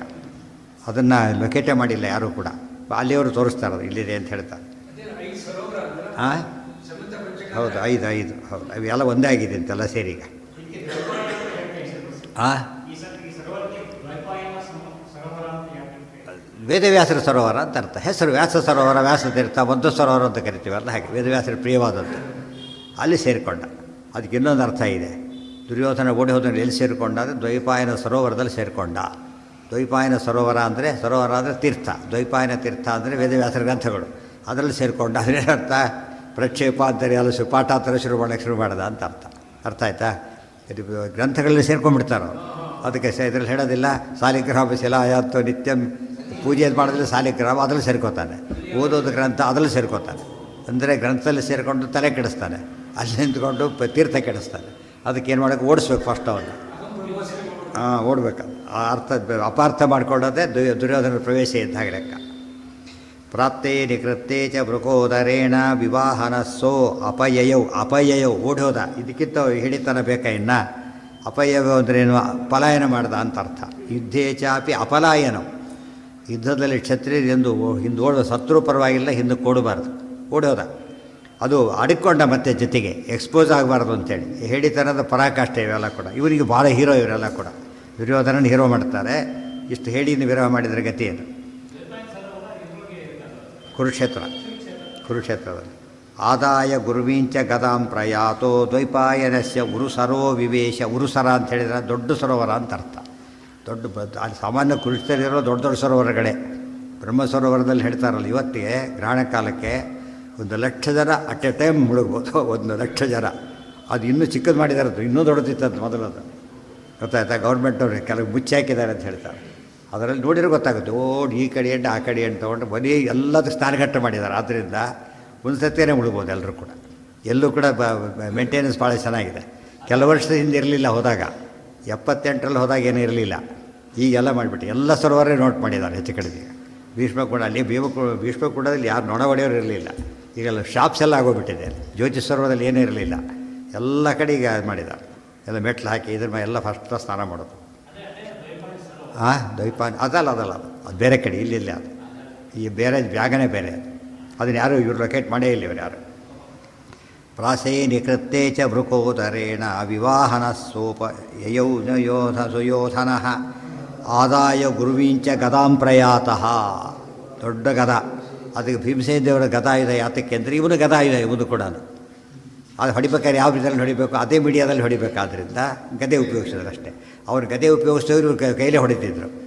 ಗೊತ್ತಾಯ್ತಾ? ಅವ್ರು ಉಪಯೋಗಿಸಿದ್ರೆ ಅವನು ಮೀಡಿಯಾದಲ್ಲೇ ಹೊಡಕ್ಕೆ ಹೋದ್ರು. ಜಟ್ಟಿನಲ್ಲೇ ಹೊಡಿಬೇಕು. ಯಾವ ಆಟ ಆಡ್ತಾರೋ ಆಟದಲ್ಲೇ ಗೆಲ್ಲಬೇಕೆ ಹೊರತು ಇನ್ನೊಂದು ಆಟ ಉಪಯೋಗಿಸ್ಲಿಕ್ಕೆ ಹೋಗಬಾರ್ದು ಅವರಲ್ಲಿ. ಆಯುಧಗಳು ಹಾಗೇನೆ. ಪ್ರಯಾತೋ ದ್ವೈಪಾಯನಸ್ಯ ಉರುಸರೋ ಪ್ರವೇಶ. ಇದು ಒಂದು ಘಟ್ಟ. ಈಗ ಎಲ್ಲಿನೂ ಸ್ಕೋರ್ ಹೇಳ್ತಾರೆ ಎಲ್ಲರದ್ದು. ಈಗ ಏವಂ ಅಕ್ಷೋಹಿಣಿ ಷಟ್ಕಂ ಭೀಮೇನ ನಿಹತಂ ರಣೆ ಪಂಚಪಾರ್ಥೇನ ನಿಹತ ಅರ್ಧಂ ಕಾಲಿಂಗಕಾನೃತೆ. ಒಟ್ಟು 11 ಅಕ್ಷೋಹಿಣಿ ಕೌರವರ ಸೈನ್ಯದಲ್ಲಿ ಏವಂ ಅಕ್ಷೋಹಿಣಿ ಷಟ್ಕಂ 6 ಅಕ್ಷೋಹಿಣಿ ಕೊಂದಿದ್ದ್ಯಾರೋ? ಭೀಮಸೇನ ದೇವರು. ಅಂದರೆ ಏನಾಯಿತು? ಮೋರ್ ದೆನ್ 50% ಕೊಂದಿದ್ದು ಭೀಮಸೇನ ಒಂದೇ. ಅದರಲ್ಲಿ ಇವರೆಲ್ಲ ಭಾರಿ ಪರಾಕ್ರಮಗಳು ಸೋಲಿಸೋದ್ರ ಜೊತೆಗೆ ಅಷ್ಟು ಕ್ವಾಂಟಿಟಿ ವೈಸ್ ಕ್ವಾಲಿಟಿ ವೈಸ್ ಎರಡರಲ್ಲೂ ಯಾರು ಜಾಸ್ತಿ ಇದೆ? ಭೀಮಸೇನ ದೇವರೇ. ಅದಕ್ಕೆ ಹೊಡಿತಾ ಸೂಕ್ತ ಏನಂತ ಹೇಳಿತು? ಪೃಕ್ಷೋ ವಪುಹು ಪಿತುಮಾನ್ ನಿತ್ಯ ಆಶಯೇ ಪೃಕ್ಷ ಪೃತನಾ ಕ್ಷಯಕಾರಿ. ಅದರ ಅರ್ಥ ಏನು? ಬಹು ಸೈನ್ಯವನ್ನು ಕೊಂದವರು ಅಂತ. ಪೃತನ ಅಂದರೆ ಶತ್ರು ಸೇನೆ, ಕ್ಷ ಅಂದರೆ ಕ್ಷಯ, ಪೃ ಅಂದರೆ ಪೃತನ, ಕ್ಷ ಅಂದರೆ ಕ್ಷಯ. ಪೃಕ್ಷ ಅಂತ ಹೇಳಿದ್ರೇನೋ ಹೆಚ್ಚು ಸೈನ್ಯವನ್ನು ಕೊಂದವರು, ಹೆಚ್ಚು ರಾಕ್ಷಸರನ್ನೂ ಕೊಂದವರು. ಬಿಡಿ ಹಿಡಿಂಬ ಬಕ ಎಷ್ಟು ಕಿರಿಮಿರ ಎಷ್ಟು ಜನ ಇದ್ದಾರೆ. ಅದರ ಮತ್ತೆ ಅವರೆಲ್ಲ ಇದ್ದಾರೆ. ಮಣಿಮಂತ ನೇತೃತ್ವದ ಕ್ರೋಧವಶರಿದ್ದಾರೆ. ಅವ್ರನ್ನೆಲ್ಲ ಸಂಹಾರ ಮಾಡಿ ಕೀಚಕಾದಿಗಳನ್ನು ಎಲ್ಲರೂ ಕೊಂದು ಅಷ್ಟೆಲ್ಲ ಇಷ್ಟಿಲ್ಲ. ಅರ್ಜುನಾದಿಗಳಿಗೆ ಅದೆಲ್ಲ ಇಲ್ಲ. ನಿವಾತ ವಚರ ಕಾಲಕ್ಕೆ ಇರು ಇಲ್ಲಿ ಅಷ್ಟೇ ಹೊರತು ಭೀಮಸೇನ ಮೊದಲಿಂದನೂ ಹಿಡಿಂಬ ಬಕಾಸುರದಿಂದ ಪ್ರಾರಂಭವಾಗಿದ್ದು ನಡೀತಾನೇ ಇತ್ತು. ಆ ದೃಷ್ಟಿಯ ಪೃಷ್ಠ ಅಂಬೋದು ಸರಿ ಹೋಗಿದೆ. ಹನುಮಂತ ಅಲ್ಲಿ ಅದು ಇದ್ದೇ ಇದೆ. ರಾಮದೇವರಾದ್ಮೇಲೆ ಹನುಮಂತ, ಇಲ್ಲಿ ಕೃಷ್ಣ ಆದಮೇಲೆ ಇವರೇ. ಭೂವಾರ ಹಾರಿಣೋ ವಿಷ್ಣೋ ಪ್ರಧಾನಾಂಗಂ ಹಿ ಮಾರುತಿ. ಹೆಚ್ಚು ಜನ ಕೊಂದಿದ್ದರಿಂದನೇ ಪ್ರಧಾನಾಂಗ ಅಂತ ಹೆಸರಾಯಿತು. ಉಳಿದಿದ್ದನ್ನು ಕೊಲ್ತಿದ್ರು ಅವರು. ಅವ್ರಿಗೆ ಚಾನ್ಸ್ ಕೊಡ್ಲಿಕ್ಕೆ ಬಿಟ್ಟಿದ್ದು ಅಷ್ಟೇ. ಇಲ್ಲದವ್ರು ಯಾರಿಗೂ ಬೇರೆ ಕೊಡೋ ಕಾರಣ ಇರಲಿಲ್ಲ. ಏವಂ ಅಕ್ಷೋಹಿಣಿ ಷಟ್ಕಂ ಭೀಮೇನ ನಿಹತಂ ರಣೆ ಪಂಚಪಾರ್ಥೇನ ನಿಹತ ಅರ್ಧಂ ಕಾಲಿಂಗಕಾನೃತೆ 5 ಅರ್ಜುನ ಕೊಂದ. ಅದರಲ್ಲಿ ಅರ್ಧ ಮತ್ತೆ ಕೊಂದಿದ್ದು ಭೀಮಸೇನ. ಕಾಲಿಂಗರು ಅಂದರೆ ಹೇಳಿದರೆ ಬರಿಸಾದವರು. ಅಲ್ಲಿ ಒಟ್ಟು 6 ಅಕ್ಷೋಹಿಣಿ ಆಯಿತು ಭೀಮಸೇನ ಕೊಂದಿದ್ದು. ದ್ವೈಪಾಯನಂ ಘೋರಂ ಯತ್ರ ಏನು ಉಳ್ಕೊಂಡಿಲ್ಲ ಈಗ ಅವನ ಜೊತೆ ಯಾರ್ಯಾರೂ ಇಲ್ಲ ಅಷ್ಟೇ. ಅವ್ರು 3 ಜನ ಓಡೋದವರು ಇವನು ಬಿಟ್ಟರೆ ಇನ್ಯಾರೂ ಇಲ್ಲ. ಈಗ ಅದನ್ನೇ ಸಪುತ್ರ ಮಿತ್ರ ಬಾಂಧವೋ ವಿನಾಶಂ, ಬರೀ ನಾಶ ಅಲ್ಲೇ ವಿನಾಶಂ, ವಿಶೇಷತಾ ನಾಶ, ಸರ್ವನಾಶವನ್ನು ಹೊಂತಿ ಅಂತ ಹೇಳಿದ್ರಲ್ಲ, ಅದು ಇದಕ್ಕೂ ಎಲ್ಲ ದುಷ್ಟರಿಗೂ ಅನ್ವಯ ಇದೆ, ಒಬ್ಬರಿಗೆಲ್ಲ. ರಾವಣನಿಗೆ ಹೇಳಿದ್ದ ಹನುಮಂತನ ಮಾತು ಎಲ್ಲ ದುಷ್ಟರಿಗೂ ಕೊಟ್ಟ ಸಂದೇಶ. ಹಿಸ್ಟ್ರಿಯಲ್ಲೂ ಕೂಡ ಆ ರೀತಿ ವಿರೋಧಿಗಳೆಲ್ಲ ಸರ್ವನಾಶನೇ ಹೊಂದೋದು. ಏಕಾದಶಾಕ್ಷೋಹಿಣೀಭ್ಯ ಶಿಷ್ಟಮನ್ಯೈ ನಿಸೂದಿತಂ ಅಕ್ಷೋಹಿಣಿ ಚತುಷ್ಕಂಚ ಪಾರ್ಥಾನಾಂ ದ್ರೌಣಿನಾಹತಂ. ಒಟ್ಟು 11 ಅಕ್ಷೋಹಿಣೀಭ್ಯ 11 ಅಕ್ಷೋಹಿಣಿಯಲ್ಲಿ ಹಾಗಾಯಿತು. ಸಿಸ್ಟಮ್ ಉಳಿದಿದ್ದು ಅಂದರೆ ಏನರ್ಥ? ಮೈನಸ್ ಪಾಯಿಂಟ್, ಸ್ವಲ್ಪ ಅಷ್ಟೇ. ಅಂದರೆ ಲೀಡರ್ಶಿಪ್, ಹ್ಯೂಮನ್ ಲೀಡರ್ಶಿಪ್ನಲ್ಲಿ ಅಷ್ಟಾತ ಆಯಿತು, ಇವರು ಇಷ್ಟ ಆಯಿತು. ಆದರೆ ಸ್ವಲ್ಪ ಅವರು ತೊಗೊಂಡಿದ್ದಾರೆ ಅಷ್ಟೇ ಹೊರತು ಪರಮಾವಧಿ ಸಂಹಾರ ಮಾಡಿದ್ದಾರನ್ನು ಜ್ಯೇಷ್ಠ ಸೈನಿಕರನ್ನು ಭೀಮಸೇನೇ. ಅದಕ್ಕೆ ದುರ್ಯೋಧನ ಹೇಳಿದ್ದು ಪರ್ಯಾಪ್ತಂತ್ಯದ ಮೇತೇಶಾಂ ಬಲಂ ಭೀಮಾಭಿರಕ್ಷಿತಂ. ಆ ಮಾತು ನೋಡಿ ಕರೆಕ್ಟಾಗಿ ಏನು ಹೇಳಿದವನು ಅದೇ ನಡೆಸೋಗಿರೋದು. ಇಲ್ಲ ಇಲ್ಲ ಇಲ್ಲ ಯಾರು ಹೇಳಿದ್ರು 3 ವರ್ಷ ಅಲ್ಲ ಅಲ್ಲ ಅಲ್ಲ ಸಾಕ್ಷಿ ಸಂತಕ್ತರ ಬಗ್ಗೆ ಹೇಳಲೇ ಇಲ್ಲ ಇಲ್ಲಿ ಅವರು. 5 ಕೊಂದಲಕ್ಷ 5 ಅರ್ಜುನ ಅಂಥೇಳಿ, ಅದರಲ್ಲೂ 6 ಅರ್ಜುನ ಕೊಂದಿದ್ದಲ್ಲ. ಅದೆಷ್ಟು ಅಕ್ಷೋಹಿಣಿ? ಅರ್ಧ. ಅದರಲ್ಲಿ ಅರ್ಧ ಬರ್ತಿ ಭೀಮನೇ ಕೊಂದಿತ್ತು. ಒಟ್ಟು 4 ಮಾತ್ರ ಆಯಿತು ಅರ್ಜುನ. ಉಳಿದವರೆಲ್ಲ ಅದರಲ್ಲಿ ಸೇರ್ಕೊಂಡು ಸ್ವಲ್ಪ ಲೆಕ್ಕಕ್ಕಿಲ್ಲ ಅಂತ. ಇನ್ನೇನು ಗಮನಿಸಬೇಕಾದಂಥದ್ದಲ್ಲ. ಇವರು ಲೀಡರ್ಶಿಪ್ ಆದ್ದರಿಂದ ಕ್ರೆಡಿಟ್ ಬಂದಿದ್ದು ಇವರಿಗೆ. ಇವರು ಪ್ರೊಟೆಕ್ಷನ್ ಕೊಟ್ಟಾಗ ಅವ್ರಿಗೆ ಕೊಂದರೆ ಇವರೇ ಕೊಂದಾಗಾಯ್ತಾಗ. ಅವು ಕೊಂದಿದ್ದು ಲೆಕ್ಕ ಅವ್ರದ್ದಾದರೂ ಕೂಡ ಕ್ರೆಡಿಟ್ ಇವ್ರದ್ದೇ ಆ ಅರ್ಥದಲ್ಲಿ. ಇಲ್ಲಿ ಉಳಿದವರು ಒಬ್ಬರನ್ನೂ ಕೊಂದಿಲ್ಲ, 11 ಇಬ್ಬರೇ ಹಂಚ್ಕೊಂಡ್ಬಿಟ್ರಲ್ಲ, ಇಬ್ಬರನ್ನೂ ಕೊಂದಿಲ್ಲ ಅಂತ ಹೇಳಬಾರ್ದು. ಕೊಂದಿದ್ದಾರೆ, ಲೀಡರ್ಶಿಪ್ನ ಕೊಂದಿದ್ದಾರೆ. ಸೈನಿಕರು ಯಾರೇ ಗೆದ್ದರೂ ಕೂಡ ಕ್ರೆಡಿಟ್ ಅವರಿಗೆ, ಇವರಿಗೇನೆ, ಸೇನಾಧಿಪತಿಗಳಿಗೆ. ಕೊಲ್ತಾರೆ ಎಷ್ಟಾದರೂ ಇದಕ್ಕೆ ಬರೋದಿಲ್ಲ. ಅದು ಒಬ್ಬ ಅದು ಅಭಿಮನ್ಯನ ಹೊಗಳೋದಕ್ಕೆ ಕಾರಣ ಅಂತ ಕೇಳಿದರೆ, ಒಂಟಿಯಾಗಿ ಹೋರಾಡ್ದ, ಇಡೀ ದಿವಸ ಯುದ್ಧ ಮಾಡ್ದ, ಗೊತ್ತಾಯ್ತಾ? ಅದರಲ್ಲಿ ತನ್ನ ಕೈಲಾದಷ್ಟು ಬೇಕಾಷ್ಟು ಮಾಡ್ದ. ಅದು ಭಾರಿ ದೊಡ್ಡ ಗ್ರೇಟ್ ವಿಷಯ ಅಷ್ಟೇ ಹೊರತು ದೊಡ್ಡ ಸಂಖ್ಯೆ ಕ್ವಾಲಿಟಿ ವೈಸ್ ತೊಗೊಂಡಾಗ ಇವರೇನೆ. ಮತ್ತು ಭೀಮಸೇನ ಕೊಂದು ಇನ್ನೊಂದಿದೆ, ಎಫರ್ಟ್ಲೆಸ್ಸಾಗಿ ಕೊಂದಿರೋದು, ಜೊತೆಗೆ ಫಾಸ್ಟಾಗಿ ಕೊಂದಿರೋದು, ಎಫರ್ಟ್ಲೆಸ್ಸಾಗಿ ಕೊಂದಿರೋದು. ಮತ್ತು ಮೇಲ್ವಿನಾನಿಗಳು ದುರ್ಯೋಧನಾದಿಗಳು 100 ಜನನೂ ಭೀಮಸೇನೇ ಕೊಂದಿತ್ತು.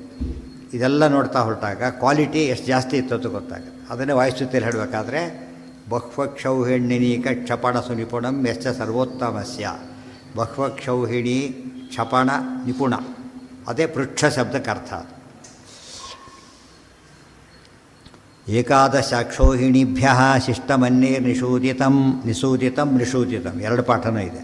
ಅಕ್ಷೋಹಿಣಿ ಚತುಷ್ಕಂಚ ಪಾರ್ಥಾನಾಂ ದ್ರೌಣಿನಾಹತಂ. ಪಾಂಡವರ ಸೈನ್ಯ ಎಷ್ಟೊತ್ತು? 7. ಅದರಲ್ಲಿ 4 ಕೊಂದಿದ್ದಾರೋ? ಅಶ್ವತ್ಥಾಮರೊಬ್ಬರೇ 4. ಸೊ ಯಾರು ಪ್ರಧಾನರಾದ ದುರ್ಯೋಧನ ಕಡೆಗೆ? ನ್ಯಾಚುರಲ್ ಸ್ವರೂಪದಲ್ಲಿ ಅವರೇ ದೊಡ್ಡವರು. ಭೀಷ್ಮ ದ್ರೋಣ ಎಲ್ಲರ ಪೊಸಿಷನ್ ಏನೇ ಇದ್ದರೂ ಕೂಡ ಸ್ವರೂಪದಲ್ಲಿ ಸಂಹಾರಕರ್ತು ಬದಲು ರುದ್ರಾವತಾರ, ಅವ್ರಿಗೆ ಕೆಲಸನೇ ಸಂಹಾರ ಮಾಡೋದು. ಜೊತೆಗೆ ಪಾಂಡವರ ಸೇನೆ ಹೆಚ್ಚು ಭಾಗವನ್ನು ಕೊಂದಿದ್ದು ಅಶ್ವತ್ಥಾಮರೇ. ಮುಂದೆ ಕೂಡ ಉಳಿದ್ರು ಕೊಲ್ಲೋದು ಅವರೇ. ಇವರಿನ ಲೆಕ್ಕದ ಜೊತೆಗೆ ಮುಂದೆ ಕೂಡ ಹೇಳಾಗತ್ತವ್ರು. ದ್ರೌಣಿನಾಹತ ಅದನ್ನು ಸೇರಿಸೇ ಹೇಳಿರ್ತಾರೆ, ತಿಳ್ಕೊಂಡ್ರು ಆಯಿತು. ದುರ್ಯೋಧನೋ ಭೀಮ ಆಮೇಲೆ ನೆಕ್ಸ್ಟ್ ಯಾರ್ದು ಅಂತ ಕೇಳಿದರೆ ದ್ರೋಣಕರ್ಣ ಮಹಾವ್ರತಾ ಅನ್ಯೈರನ್ಯಾ ಸಮಸ್ತೈಶ್ಚ ದ್ರೋಣಕರ್ಣ ಮಹಾವ್ರತಾ. ಆಮೇಲೆ ದ್ರೋಣರು, ಆಮೇಲೆ ಕರ್ಣ, ಆಮೇಲೆ ಮಹಾವ್ರತ ಅಂದರೆ ಯಾರು? ಭೀಷ್ಮರು. ದೇವವ್ರತ, ಮಹಾವ್ರತ. ಆಮೇಲೆ ದುರ್ಯೋಧನ. ಆ ಲಿಸ್ಟಲ್ಲೂ ಮೊದಲೇ ಬರಲಿಲ್ಲ ಅವನು ದುರ್ಯೋಧನ, ಅದರಲ್ಲೂ ಮೊದಲಿಲ್ಲ, ಎಲ್ಲದರಲ್ಲೂ ಹಿಂದೆ. ಅಂಥವ್ರನ್ನ ಕೊಂಡಾಡ್ತಾರಲ್ಲ, ಭಾಳ ಆಶ್ಚರ್ಯ. ಅವನ ಕ್ಯಾರೆಕ್ಟರ್ ತೊಗೊಂಡು ಏನೇ ತೊಗೊಳ್ಳಿ ಮೈನಸ್ ಪಾಯಿಂಟ್. ಇವತ್ತಿನ ಜನಕ್ಕೆ ದೊಡ್ಡ ಹೀರೋ ಭೌಮಸೂನು. ಭೌಮಸೂನು ಅಂದರೆ ಯಾರು? ಭಗದತ್ತ. ಯಾಕೆ ಭೌಮ ಅಂದರೆ ಯಾರು? ಭೂಮಿಯ ಮಗ, ನರಕಾಸುರ. ಅದು ಭೌಮಸೂನು ಅಂದರೆ ನರಕಾಸುರ, ಮಗ ಭಗದತ್ತ. ಪ್ರಾಯ ಸೇನಾಹನ ಕ್ರಮ, ಇದು ನೆನ್ಪಿಟ್ಕೋಬೇಕಾಗ. ಮೊದಲಿಗೆ ಅಶ್ವತ್ಥಾಮರು, ಆಮೇಲೆ ದ್ರೋಣಾಚಾರ್ಯರು. ಕರೆಕ್ಟು, ಯಾಕೆಂದರೆ ಅವ್ರು ಯಾರವರು? ಬೃಹಸ್ಪತಿ, ಇಂದ್ರ ಕಾಮರು ಸಮ. ಆಮೇಲೆ ನೆಕ್ಸ್ಟ್ ಬರ್ತಾರೆ ಅವರು, ಅಹಂಕಾರಿಕ ಪ್ರಾಣತ ಇವರೇ ಬರೋದು. ಆದ್ದರಿಂದ ತಾರತಮ್ಯದಲ್ಲಿ ಮೇಲೆ ಇದ್ದಾರೆ, ಕ್ವಾಲಿಟಿನೂ ಹಾಗೇ ಇತ್ತು ಅವ್ರದ್ದು. ಅವ್ರು ಯುದ್ಧ ಮಾಡಿದ ಒಟ್ಟು 15 ದಿವಸ ಯುದ್ಧ ಮಾಡಿದರು ದ್ರೋಣಾಚಾರ್ಯರು. ಭೀಷ್ಮರು ಮಾಡಿದ 10 ದಿವಸ. ಸೊ ಇವ್ರ ಟೈಮು ಜಾಸ್ತಿ ಸಿಕ್ತು. ಕರ್ಣ, ಆಮೇಲೆ ನೆಕ್ಸ್ಟ್ ಸೂರ್ಯಾವತಾರ ಕರ್ಣ, ಆಮೇಲೆ ಭೀಷ್ಮರು, ಆತ ವಸು, ಆದ್ದರಿಂದ ಇನ್ನೂ ಕಡಿಮೆ ಆಯಿತು. ಉಳಿದವರೆಲ್ಲ ಆಮೇಲೆ ದುರ್ಯೋಧನ ಆ ಲಿಸ್ಟಲ್ಲಿ ನಂತರ, ಆಮೇಲೆ ಭೌಮಸ್ ಭಗದತ್ತ, ಇವರೆಲ್ಲ ಸೇರಿಕೊಂಡ್ರು. ಜಯಂ ಲಬ್ಧ್ವಾ ದತತ್ಸೂಚ್ಯೈ ಪಾಂಡವೇಷು ಮಹಾತ್ಮಸು ದುರ್ಯೋಧನೋ ಜಲಸ್ತಂಭಂ ಕೃತ್ವಾ ಮಂತ್ರಾಂಚ ಜಾಪಃ ಮಂತ್ರಾ ದುರ್ವಾಸಸಾ ದತ್ತಾಃ ಮೃತ ಸಂಜೀವನಪ್ರದಾಃ. ಜಯಂ ಲಬ್ಧ್ವಾ ನದತ್ಸು ಉಚ್ಚೈಃ ಪಾಂಡವೇಷು ಮಹಾತ್ಮಸು ದುರ್ಯೋಧನಃ ಜಲಸ್ತಂಭಂ ಕೃತ್ವಾ ಮಂತ್ರಾನ್ ಜಜಾಪಃ ಮಂತ್ರಾಃ ದುರ್ವಾಸಸಾ ದತ್ತಾಃ ಮೃತ ಸಂಜೀವನಪ್ರದಾಃ. ಪಾಂಡವರಿಗೆ ಜಯ ಸಿಕ್ತು. ಇನ್ನೇನು ಆ ಯುದ್ಧದಲ್ಲಿ ಏನು ಮಾತಾಡೋಗಿಲ್ಲ. ಪಾಂಡವರದು ಭಾರಿ ಸೈನ್ಯ ಉಳ್ಕೊಂಡಿದೆ, ಇನ್ನೂ ಸರ್ವನಾಶ ಆಗಿಲ್ಲ ಪಾಂಡವರದ್ದು ಇನ್ನೂ ಕೂಡ. ಅವ್ರದ್ದು ಪಾಂಡವರ ಸೈನ್ಯ ತುಂಬಾ ಉಳಿತಾನೇ ಇತ್ತು. ಅಶ್ವತ್ಥ ಅವರು ಮುಂದೆ ಕೊಲ್ಲದೆ ಹೋಗಿದ್ದರೆ ಅವರ ಸೈನ್ಯ ಜಯಕಾಷ್ಟು ಉಳ್ಕೊಂಡಿತ್ತು. ಜಯಂ ಲಬ್ಧ್ವಾ ನದತ್ಸು ಉಚ್ಚಿ, ಸಿಂಹನಾದ ಮಾಡ್ತಾ ಇದ್ದಾರೆ ಗೆದ್ವಿ ಅಂಥೇಳಿ. ಪಾಂಡವೇಶು ಮಹಾತ್ಮಸು, ಮಹಾತ್ಮರಾದ ಪಾಂಡವರು ಸಿಂಹನಾದ ಮಾಡ್ತಿರ್ಬೇಕಾದ್ರೆ, ಜಯಘೋಷ ಮಾಡ್ತಿರ್ಬೇಕಾದ್ರೆ ದುರ್ಯೋಧನ ಓಡಿದವನು ಏನು ಮಾಡಿದ ಗೊತ್ತಾ? ಮತ್ತೊಂದು ಮೋಸ ಒಂದು. ಜಲಸ್ತಂಭಂ ಕೃತ್ವ, ದ್ವೈಪಾಯನ ಸರೋವರದೊಳಗೆ ಹೋಗಿದ್ನಲ್ಲ, ಜಲಸ್ತಂಭನ ವಿದ್ಯೆ ಗೊತ್ತಿತ್ತು ಅವನಿಗೆ. ಆ ವಿದ್ಯೆಯಿಂದಾಗಿ ಕೃತ್ವ, ಇವತ್ತು ನಮಗೆ ಗೊತ್ತಿದೆ, ಸೈನ್ಸಲ್ಲಿ ಅರ್ಥ ಆಗುತ್ತದ. ಆಕ್ಸಿಜನ್ ಸಿಲಿಂಡರ್ ಹಾಕೊಂಡು ಹಿಡಿದು ಹೋಗ್ತಾರೆ, ಏನಾಗ್ತದೆ? ಏನಾಗಲ್ಲ. ಇವು ಗಂಟೆಗಟ್ಟಲೆ ಇರ್ತಾರೆ ಒಳಗಡೆಗೆ ಹೋಗಿಬಿಟ್ಟು, ಬೇಕಾಷ್ಟು ಕೆಲಸ ಮಾಡ್ಕೊಂಬರ್ತಾರೆ, ಒಳಗೆ ಬಾಟಮ್ಗೆ ಹೋಗಿ ಬರ್ತಾರೆ. ಇದು ನಮ್ಮ ಸರಿಯಾಗಿ ಇದು ಇದು ಯಂತ್ರ, ಅದು ಮಂತ್ರ, ಅದು ಜಲಸ್ತಂಭ ವಿದ್ಯೆ ಮಂತ್ರ. ಇದು ವಿಶೇಷ ತಿಳ್ಕೊಂಡಾಗ ಯಾವುದು ಕೂಡ ಇವತ್ತು 106 ವರ್ಷದಿಂದ ಸ್ವಲ್ಪ ಸಮಸ್ಯೆ ಬರೋದು ಹೇಳೋರಿಗೆ. ಇತ್ಯಾದಿ ಹೇಳಬೇಕಾದ್ರೆ ಎಕ್ಸ್ಪ್ಲೇನ್ ಮಾಡೋದು ಕಷ್ಟ ಇರುತ್ತೆ. ಏನು ಕಷ್ಟ ಇಲ್ಲ. ಸೈನ್ಸಿಫಿಕ್ ಡೆವಲಪ್ಮೆಂಟ್ ನಮ್ಗೆ ಏನು ಮಾಡ್ತಾ ಇದೆ ಎಲ್ಲ ಕೂಡ ಈಗ ಬೇರೆ ಮೆಥಡಲ್ಲಿ ಸಾಧ್ಯ ಅಂತ ಹೇಳ್ತಾ ಇದೆ. ಈ ಮೆಥಡ್ ಇವರು ಹೇಳ್ತಾರೆ ಅಷ್ಟೇ. ಸೊ ಮಂತ್ರ ಯಂತ್ರಗಳ ವ್ಯಾಲ್ಯೂ ಸ್ಕ್ರ್ಯಾಪ್ ವ್ಯಾಲ್ಯೂ ಕೊನೆ ಬರ್ತಾ ಇದು ಹಾಗಲ್ಲ, ಶಾಶ್ವತ, ಇದು ಹೋಗೋದಿಲ್ಲ ಮಂತ್ರಶಕ್ತಿ. ಮತ್ತು ಯಂತ್ರನ ಮಿಸ್ಯೂಸ್ ಮಾಡ್ಬೋದು, ಮಂತ್ರನ ಇನ್ನೊಬ್ಬರು ತೊಗೊಳಕ್ಕೆ ಬರೋಲ್ಲ, ಅವರಷ್ಟೇ ಉಪಯೋಗಿಸ್ಬೇಕು. ಮಂತ್ರ ದುರ್ವಾಸ. ಆದ್ದರಿಂದ ಹಿಂದಿನ ಕಾಲದ ಜನಕ್ಕೆ ಪ್ರತಿಯೊಬ್ಬರಿಗೂ ಚಾಲೆಂಜಿಂಗ್ ಇರ್ತಿತ್ತು. ಅವರು ಸಾಧನೆ ಮಾಡಿದವ್ರ ಜೊತೆಗೆ ಇರ್ತಾಯಿತ್ತು. ಈ ಮಂತ್ರ ತೊಗೋತಲ್ಲ, ಯಂತ್ರ ಕೆಟ್ಟೋದ್ರೂ ಮುಗೀತು, ಯಾರು ಕತ್ಕೊಂಡು ಹೋದ್ರೂ ಮುಗೀತು. ಮಂತ್ರಗಳು ಹಾಗೆ ಮಾಡೋಕ್ಕೆ ಬರೋದಿಲ್ಲ. ಇಂಡಿವಿಜುವಲ್ ಗ್ರೇಟೆಸ್ಗೆ ಭಾರಿ ಬೆಲೆ ಇರ್ತಾಯಿತ್ತು. ಇವತ್ತು ಪುಸ್ತಕ ನೋಡ್ಕೊಂಡು ಬರೆಯೋದಕ್ಕೂ ಹಾಗೆ ಬರೆಯೋದಕ್ಕೆ ಎಷ್ಟು ವ್ಯತ್ಯಾಸ ಇರುತ್ತೆ. ಹಾಗೆ ಇವ್ರದ್ದೆಲ್ಲ ಬೇರೆ ಮೆಥಡ್ ಆಯಿತು, ಉಪಯೋಗಕ್ಕೆ ಬರೋದಿಲ್ಲ. ಯಾರಿಗೆ ಮಾಡಬೇಕಾದ್ರೆ ಹುಷಾರಾಗಿರಬೇಕು. ಟ್ರಾನ್ಸ್ಫರ್ ಮಾಡೋದಿಲ್ಲ ಅವರು. ಟ್ರಾನ್ಸ್ಫರ್ ಮಾಡಿದ್ರೆ ಇವ್ರಿಗೆ ಹೋಗಿಬಿಡುತ್ತೆ. ಅರ್ಥ ಆಯ್ತಾ? ನಿಮ್ಮ ರಾಂಗ್ ಟರ್ಮ್ ಅದು. ಮೇಷ್ಟು ವಿದ್ಯೆನ ಟ್ರಾನ್ಸ್ಫರ್ ಮಾಡ್ತಾನೆ, ಮಾಡೋದಿಲ್ಲ. ಏನು ಮಾಡ್ತಾನೆ? ತಿಳಿಸ್ತಾನೆ ಅಷ್ಟೇ.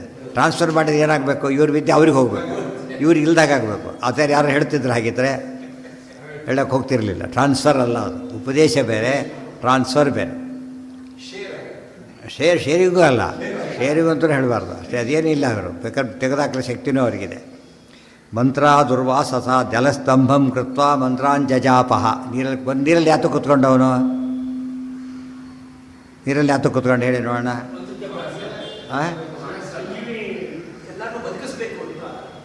ಮಂತ್ರ ನಮಗೆ ಪ್ರಶ್ನೆ ಇರೋದು ಮಂತ್ರ ಜಪ ಯಾತಕ್ಕೆ ಮಾಡಿದೆ ಅಂತ ಅಲ್ಲ, ಯಾತಕ್ಕೆ ಮಾಡೋದ ಅಲ್ಲ, ನೀರಲ್ಲಿ ಯಾಕೆ ಕೂತ ಅಷ್ಟೇ ಪ್ರಶ್ನೆ.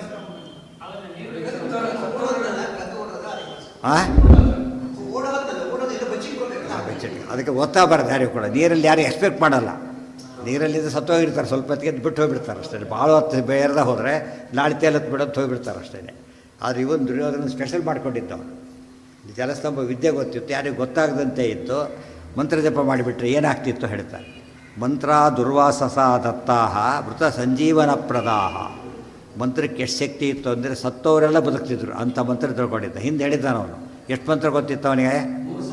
3000 ಮಂತ್ರ ಗೊತ್ತಿತ್ತು. ಅಷ್ಟು ಜಪ ಮಾಡಬೇಕು. 7 ದಿವಸ ಅಷ್ಟೇ, ಭಾಳ ದಿವಸ ಅಲ್ಲ. ಇಷ್ಟು ದಿವಸ ಮಾಡಿದರೆ ಸಿದ್ಧಿ ಇಟ್ಕೊಂಡ್ಬಿಟ್ಟಿದ್ದಾನೆ ಅವನೀಗ. 7 ದಿವಸ ಮಾಡಿದರೆ ಎಲ್ಲರೂ ಬದುಕಿಬಿಡ್ತಾರೆ. ಎಲ್ಲರೂ ಅಂದರೆ ಯಾರಿಂದ? ಭೀಷ್ಮರಿಂದ ಎಲ್ಲರೂ ಸತ್ತವರು ಅಷ್ಟರು. ಯಾರು ತಮ್ಮ ಕಡೆಯವ್ರು ಮಾತ್ರ, ಪಾಂಡವ್ರ ಕಡೆಯವರಲ್ಲ. ಸಂಜೀವನ ತಂದಾಗ ಹನುಮಂತ ಯಾರು ಬದುಕ್ತಿದ್ರು? ಅಲ್ಲಿದ್ದವರೆಲ್ಲ ಬದುಕ್ತಿದ್ರು. ಆದರೆ ಬದುಕಿದ ಕಪಿಗಳು ಮಾತ್ರ. ಯಾಕೆಂದರೆ ಅವರ ಶವಗಳನ್ನೆಲ್ಲ ಏನಾದರೂ ಸಮುದ್ರಕ್ಕೆ ಹಾಕಿಬಿಟ್ಟಿದ್ರು. ಇಲ್ಲಿ ಈ ಮಂತ್ರ ಒಂದು ಹಾಗಲ್ಲ. ಮಂತ್ರಗಳಿರೋದು ಯಾತಕ್ಕೋಸ್ಕರ? ಒಂದು ತನ್ನ ಕಡೆಯವ್ರು ಬದುಕಕ್ಕೆ ಮಾತ್ರ ಇತ್ತು. ಎಷ್ಟು ಕುತಂತ್ರಿ ಇದ್ದಾನೆ. ಅದನ್ನೆಲ್ಲ ದುರ್ಯೋಧನಾದಿಗಳು ಇದೆಲ್ಲ ಇಟ್ಕೊಂಡೇ ಅವನು ಏನು ಮಾಡಿದ? ನನಗೆಲ್ಲ ಚಾನ್ಸ್ ಇದೆ ಅನ್ಕೋತಾ ಇದ್ದ ಅವನು. ಈ ಮಂತ್ರಗಳು ಕೊನೆಯ ಮೂಮೆಂಟಲ್ಲೂ ಕೂಡ ಮಂತ್ರಗಳಿಂದ ತಾನು ಗೆಲ್ಬೋದು. ಎಲ್ಲ ಮತ್ತೆ ಬಂದುಬಿಡ್ತಾರೆ. ಆಮೇಲೆ ಕನ್ನಡನಲ್ಲಿ ಅದಿದೆ, ಭಗದತ್ತನಲ್ಲಿ ವೈಷ್ಣವಾಸ್ತ್ರ. ಎಷ್ಟೆಷ್ಟು ಯೋಚನೆ ಮಾಡಿದ್ದಾರೋ. ಅಶ್ವತ್ಥಾಮರು ಚಿರಂಜೀವಿಗಳು, ಕೃಪರು ಚಿರಂಜೀವಿಗಳು, ದ್ರೋಣಾಚಾರ್ಯ ಗುರುಗಳು, ಇವರು ತಾತ, ಆತ ಸೋದರ ಮಾವ, ಅವರೆಲ್ಲರೂ ಕೂಡ ಏನೋ ಎಮೋಷನಲಿ ಬ್ಲ್ಯಾಕ್ ಮೇಲ್ ಮಾಡ್ಬೋದು. ಗೊತ್ತಾಯ್ತಾ? ಇಷ್ಟೆಲ್ಲ ಯೋಚನೆ ಮಾಡಿ ಕೊನೆಗೂ ಏನಾದ, ಅವನು ತನಗೆ ಮೈಯೆಲ್ಲ ವಜ್ರ ದೇಹಿ ಅವನು. ಇದೆಲ್ಲದರ ಹಿನ್ನೆಲೆ ಯೋಚನೆ ಮಾಡಿದ್ರೆ ಎಲ್ಲ ಕಳ್ಕೊಂಡ ಕೊನೆಗೆ. ಅದು ಧರ್ಮದ ವಿರುದ್ಧ ನಿಂತಾಗ ಇವ್ಯಾವುದು ಕೌಂಟ್ ಆಗೋದಿಲ್ಲ. ಧರ್ಮಾಚರಣೆ ಮಾಡ್ತಿದ್ರೆ ಯಾವುದು ಬೇಕಿಲ್ಲ. ಆಶ್ಚರ್ಯ ಅಂದರೆ ಇದು ಯಾವುದು ಬೇಕಿಲ್ಲ. ಇಲ್ಲದೇ ಅದೆಲ್ಲ ಇದ್ದವ್ರನ್ನ ಗೆಲ್ಬೋದು. ಯಾವುದು ಇಲ್ಲದೇ ಎಲ್ಲ ಇರೋರನ್ನ ಗೆಲ್ಲಬಹುದು. ಇದು ಧರ್ಮದ ವೈಶಿಷ್ಟ್ಯ. ಅದಕ್ಕೆ ಧರ್ಮೋ ರಕ್ಷತಿ ರಕ್ಷಿತ. ಏನು? ಹೌದು. ಯಾರು ಹುಡುಕ ಅಲ್ಲಿ ಎಕ್ಸ್ಪೆಕ್ಟೇ ಮಾಡಲ್ಲ. ಮರಗಿರ ಹತ್ತು ಕೂತ್ಕೊಂಡ್ರೆ ಕಾಣ್ಬೋದು ಕೊನೆ ಪಕ್ಷ. ನೀಲುಗಿದು ಯಾರು ನೋಡ್ತಾರೆ? ನೋಡೋದೇ ಇಲ್ಲ. ಅದು ದೊಡ್ಡ ಸರೋವರ ಬೇರೆ, ಇವತ್ತಿಗೂ ದೊಡ್ಡ ಸರೋವರನೇ ಅದು. ಆದ್ದರಿಂದ ಯಾರು ನೋಡೋದಿಲ್ಲ ಅಂತ ಕೂತ್ಕೊಂಡ, ಸಿಕ್ಕಾಕೊಂಡ. ಮಂತ್ರ ದುರ್ವಾಸತಾ ದತ್ತಾ ಮೃತ ಸಂಜೀವನ ಪ್ರದಾಹ. ಏನ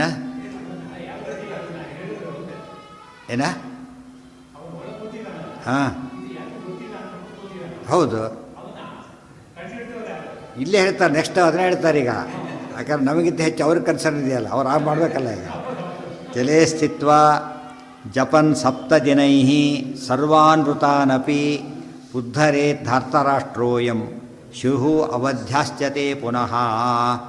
ಜಲೇ ಸ್ಥಿತ್ವ ಜಪನ್ ಸಪ್ತದಿನೈ, ಜಪ ಮಾಡಿ ಅದು ನೀರಲ್ಲಿ ಕುತ್ಕೊಂಡ್ಬಿಟ್ಟ ಹಾಗೆ ಜಪ ಮಾಡಿಬಿಟ್ರೆ 7 ದಿವಸಗಳ ಕಾಲ. ಸರ್ವಾನ್ ಮೃತಾನಪಿ, ಮೃತರಾದ ಎಲ್ಲರೂ ಕೂಡ ಬದುಕ್ತಾಯಿದ್ರು. ಉದ್ಧರೇ ಧಾರ್ತರಾಷ್ಟ್ರೋಯಂ, ಪಾರ್ಟ್ ಎ ಇದು. ಇನ್ನೊಂದಿದೆ ಅದಕ್ಕೆ. ಅವರೆಲ್ಲ ಶುರು ಅವಧ್ಯಾಶ್ಚತೆ ಪುನಃ, ಅವರೆಲ್ಲ ಅವಧ್ಯರ, ಮೇಲೆ ಕೊಲ್ಲಕ್ಕೆ ಬರೋದಿಲ್ಲ ಅವ್ರನ್ನ. ಎಲ್ಲರೂ ಅಂದ್ರೇನು, ಸೈನ್ಯ ಗೀನ್ಯ ಕುದುರೆ ಗಿದ್ರೆ ಎಲ್ಲವೂ ಕೂಡ ಅವಧ್ಯ. ಇಷ್ಟೆಲ್ಲ ಪ್ಲಾನ್ ಮಾಡಿದವನು. ಅದಕ್ಕೆ ಸ್ಟಾರ್ ಹೇಳ್ತಾ ಇದ್ದ, ಒಂದೇನೋ ಮಾಡಿ ಕೊನೆ ಗೆದ್ದು ಬಿಡ್ತೀನಿ ಅಂತೇಳಿ. ಆದರೆ ಇದೆಲ್ಲ ನರಚಿತ್ತ ಅಷ್ಟೇ. ದೇವ್ರ ಮುಂದೆ ಇದು ಯಾವುದೂ ನಡೆಯೋದಿಲ್ಲ ಅಂತ ಹೇಳೋದಕ್ಕೆ ಅದು ತೋರಿಸ್ತಾರೆ. ಮತ್ತು ಉಳಿದವರೇ ಧೈರ್ಯ ಕೊಡ್ತಾರೆ. ವಿರೋಧಿಗಳು ಎಷ್ಟೇ ಹೇಗೆ ಇದ್ದರೂ ಯೋಚನೆ ಮಾಡೋಕ್ಕೆ ಹೋಗಬೇಡಿ. ನೀವು ಸರಿಯಾದ ದಾರಿಯಲ್ಲಿದ್ದರೆ ಯೋಗಕ್ಷೇಮಂ ಮೊಹಾಮ್ಯಂ. ದೇವರು ಕೊಟ್ಟ ಮಾತು ಬರೀ ನಿಮ್ಮನ್ನು ನೋಡ್ಕೊತೇನೆ ಅಲ್ಲ, ಎಂತೆಂಥ ಆಪತ್ತು ಬಂದಿದ್ದರೂ ಪರಿಹಾರ ಮಾಡಿ ನಿಮಗೇ ಗೆಲುವು ಕೊಡ್ತೇನೆ ಅಂತ ಪರಮಾತ್ಮ ಗೀತೆಯಲ್ಲಿ ಹೇಳಿದ ಮಾತು ಸತ್ಯ ಆಯ್ತಾರೆ. ಉದ್ಧರೇ ಧಾರ್ತರಾಷ್ಟ್ರೋಯಂ ಶುರವಧ್ಯಾಶ್ಚತೆ ಪುನಃ ಇತಿ ವಿದ್ಯಾಬಲಂ ತಸ್ಯ ಜ್ಞಾತ್ವಾ ಪಾಂಡುಸುತಾಸ್ತತಃ ಅನ್ವೇಷಂತಃ ಶುಶ್ರುಭುಶ್ಚ ವ್ಯಾಧೇಭ್ಯ ತಂ ಜಲೇ ಸ್ಥಿತಂ. ಇತಿ ವಿದ್ಯಾಬಲಂ ತಸ್ಯ. ವಿದ್ಯಾಬಲ ಅಂದರೆ ಮಂತ್ರವಿದ್ಯಾಬಲ ಅಂತ ಅರ್ಥ. ಈ ವಿದ್ಯೆ ಅವನಿಗೆ ಇಲ್ಲವೇ ಇಲ್ಲ. ಪರವಿದ್ಯಾಗಿರೋ ವಿದ್ಯೆ ಅಂತ ತಿಳ್ಕೊಳ್ಬಾರ್ದು. ಮಂತ್ರವಿದ್ಯಾಬಲಂ ತಸ್ಯ ಜ್ಞಾತ್ವ ಅಂದರೆ 2 ಕಡೆಯವ್ರಿಗೆ ರುದ್ರದೇವರನ್ನು ಅವಲಂಬಿಸಿದ್ದ. ಅಶ್ವತ್ಥಾವರಲ್ಲಿ ಭಾರ ಹಾಕಿದ್ದ ರುದ್ರಾವತಾರ, ದುರ್ವಾಸರ ಮಂತ್ರ ಹೇಳ್ತಿದ್ದ ಅವರು ರುದ್ರಾವತಾರ. ಅದಕ್ಕೆ ಪಾಶುಪತ ಮತದ ಅಗ್ರಗಣ್ಯನಾಗಿದ್ದವನು. ಜನಾರ್ದನಂ ಅಗಚ್ಚಂಚ ತತಸ್ತತ್ರ ಪುರಸ್ಕೃತ್ಯ ಜನಾರ್ದನಂ ತದಾ. ಅಷ್ಟೊತ್ತಿಗೇನಾಯಿತು, ಅನ್ವೇಷಂತಹ ಶುಶ್ರೂಶ್ಚ. ಅವನು ಹುಡ್ಕೊಂಡು ಹೋದರು ಪಾಂಡವರು. ಎಲ್ಲ ಹೋಗಿದ್ದ ಹಾಳವರು ಬಿಡಲಿಲ್ಲ. ಶತ್ರುಶೇಷನ ಉಳಿಸ್ಬಾರ್ದು. ಅದು ಮಹಾಶತ್ರು ಬೇರೆ ಜೊತೆಗೆ ಅವನು. ಶತ್ರುಶೇಷ ವನ್ಯಶೇಷ ಎಷ್ಟೋ ಸರ್ತಿ ಹೇಳ್ತಾರಲ್ಲ, ಎಲ್ಲ ಊರಿಗೆ ಹೋಗ್ಬೇಕಾದ್ರೆ ಬಿಟ್ಟು ಹೋಗ್ಬಿಡ್ತಾರೆ. ಒಲೆ ಸರಿಯಾಗಿ ಆರಿಸೋದಿಲ್ಲ, ಸ್ವಲ್ಪ ಬಿಟ್ಟು ಹೋಗ್ಬಿಡ್ತಾರೆ. ಹತ್ಕೊಂಡು ಹೋಗಿ ಬರೀ ಅಲ್ಲ ಎಲ್ಲೆಲ್ಲೂ ಹೋಗ್ಬಿಡೋದು. ಇವು ಎಷ್ಟು ಊದಿದ್ರು ಹತ್ತಿರೋದಿಲ್ಲ, ಹತ್ತಿಬಿಡೋದು. ಅದು ಎಂದೂ ಉಳಿಸ್ಬಾರ್ದು. ಅದು ಪೂರ್ತಿ ಆರ್ಯ ಗ್ಯಾರಂಟಿ ಮಾಡ್ಕೊಳ್ಳೋದು ಹೊರತು ಆರಿಸ್ಲಕ್ಕೆ ಹೋಗಬಾರ್ದು. ಅದನ್ನು ಆರ್ಯ ತಿಳ್ಕೊಳ್ಳೋಕೆ ಹೋಗಬಾರ್ದು. ಅದರಲ್ಲೂ ಇದು ಹಾಗೇನೆ. ಶತ್ರುಶೇಷ ಇದ್ದಾನಲ್ಲ, ಇವನು ಉಳ್ಕೊಂಡ್ರೆ ಕಷ್ಟ. ರೋಗಶೇಷನೂ ಉಳಿಸ್ಬಾರ್ದು. ಒಂದು ಆಸ್ಪತ್ರೆ 2 ವರ್ಷ ಕೊಡ್ತಾರೆ, ಹೋಗಿಬಿಡುತ್ತದು. ಅವ್ರು ಕೋರ್ಸ್ ಯಾತಕ್ಕೆ ಕೊಡ್ತಾರೆ? ಸಾಮಾನ್ಯ ಹೊರಗೆ ವಾಸಿಯಾಗಿದೆ, ಈಗ ಒಳಗೆ ಕೂಡ ಸಂಪೂರ್ಣ ನಾಶ ಆಗಬೇಕು. ಅದಕ್ಕಾಗಿ ಕೋರ್ಸ್ ಕೊಡು. ಇಲ್ಲವ್ರು ವಾಸಿ ಆಯ್ತಲ್ಲ ಅಂತೇಳಿ 1 ಡೋಸಿ ಬಿಟ್ಬಿಟ್ಟು ಎಷ್ಟು ಬಂದರೆ ಅದು ಇದಕ್ಕೆ ವಾಸಿ ಆಗೋಲ್ಲ. ಮತ್ತೆ ವಾಪಸ್ ಬಂದರೆ ಮತ್ತೆ ಇದನ್ನು ಮೀರಿಬಿಡಿ, ಇಮ್ಯುನಿಟಿ ಡೆವಲಪ್ ಆಗಿರುತ್ತೆ. ಅದಕ್ಕೆ ಇನ್ನೂ ಜಾಸ್ತಿ ಕೊಡಬೇಕಾಗತ್ತೆ. ಅದು ಔಷಧಿನೇ ಪ್ರಭಾವನೆ ವೀಕ್ ಮಾಡಿಬಿಡುತ್ತೆ. ಆಮೇಲೆ ಇವನು ಔಷಧಿ ತುಂಬ ಜಾಸ್ತಿ ಆಗಿಬಿಟ್ರೆ ಇವನು ಬಾಡಿ ವೀಕ್ ಆಗುತ್ತೆ. ಅದಕ್ಕೋಸ್ಕರ ಕೋರ್ಸ್ ಯಾಕೋ ಅದು ನಡಿಬೇಕು. ಅನ್ವೇಷಂತಹ ಶುಶ್ರೂಶ್ಚ ವ್ಯಾಧೇಭ್ಯ ತಂ ಜಲೇ ಸ್ಥಿತಂ. ಆಗ ವ್ಯಾಧರ ಹೇಳಿದರು. ಏನಾಗಿತ್ತು ಗೊತ್ತಾ? ನಡೀತಾರೆ. ಆಗಚ್ಚಂಶ ತತಸ್ತತ್ರ ಪುರಸ್ಕೃತ್ಯ ಜನಾರ್ದನಂ ತದಾ ಜಲಾತ್ ಸಮುನ್ಮಜ್ಜ ತ್ರಿಭಿರ್ದ್ರೋಣಿ ಪುರಸ್ಸರೈ ಮಂತ್ರಯಂತಸ್ಮ. ಹೌದು, ವ್ಯಾಧರು ವ್ಯಾಧರಿಂದ ವ್ಯಾಧೇಭ್ಯ ಬಹುವಚನ ಅಷ್ಟೇ. ಅದು ಅನೇಕ ವ್ಯಾಧರಿದ್ದರು. ಅವರು ಬಂದು ಹೇಳಿದರು, ಅಲ್ಲಿ ಅಡ್ಕೊಂಡಿದ್ದಾನೆ ದುರ್ಯೋಧನ ಅಂತ ಹೇಳಿದರು. ಅದು ಹೇಗೆ ಗೊತ್ತಾಯಿತು ಅಂತ ಹೇಳ್ತಾರೆ. ಅವ್ರಿಗೆ ಹೇಗೆ ಗೊತ್ತಾಯಿತು? ಆಗಚ್ಚಂಶ್ಚ ಧೃತ ತತಸ್ತತ್ರ ಪುರಸ್ಕೃತ್ಯ ಜನಾರ್ದನಂ. ಎಲ್ಲರೂ ಕೃಷ್ಣ ಮುಂದಿರಬೇಕು ಅವರಿಗೆ. ಅಗ್ರಸೋ ನಾರಸಿಂಹಸ್ಯ ಇದ್ದಾಗೆ ಕೃಷ್ಣನ ಮುಂದೆ ಮಾಡಿಕೊಂಡೇ ಬಂದರು ಪಾಂಡವರು. ತದಾ ಜಲಾತ್ ಸಮುನ್ಮಜ್ಜ. ಏನು ನಡೆದಿತ್ತಾಗ 3 ಜನ ಓಡೋಗಿದ್ರಲ್ಲ, ಅವರಿಗೆ ದುರ್ಯೋಧನ ಗೊತ್ತಿತ್ತು. ಅದಕ್ಕೆ ಅಲ್ಲಿಗೆ ಬಂದರು, ಅವರು ಸರೋವರಕ್ಕೆ ಬಂದರು. ಬಂದುಬಿಟ್ಟು ಕರೆದ್ರು. ಬಂದ ಮೇಲೆ ಎದ್ದು ಬಂದ ಅವನು ಯಾರು? ದುರ್ಯೋಧನ.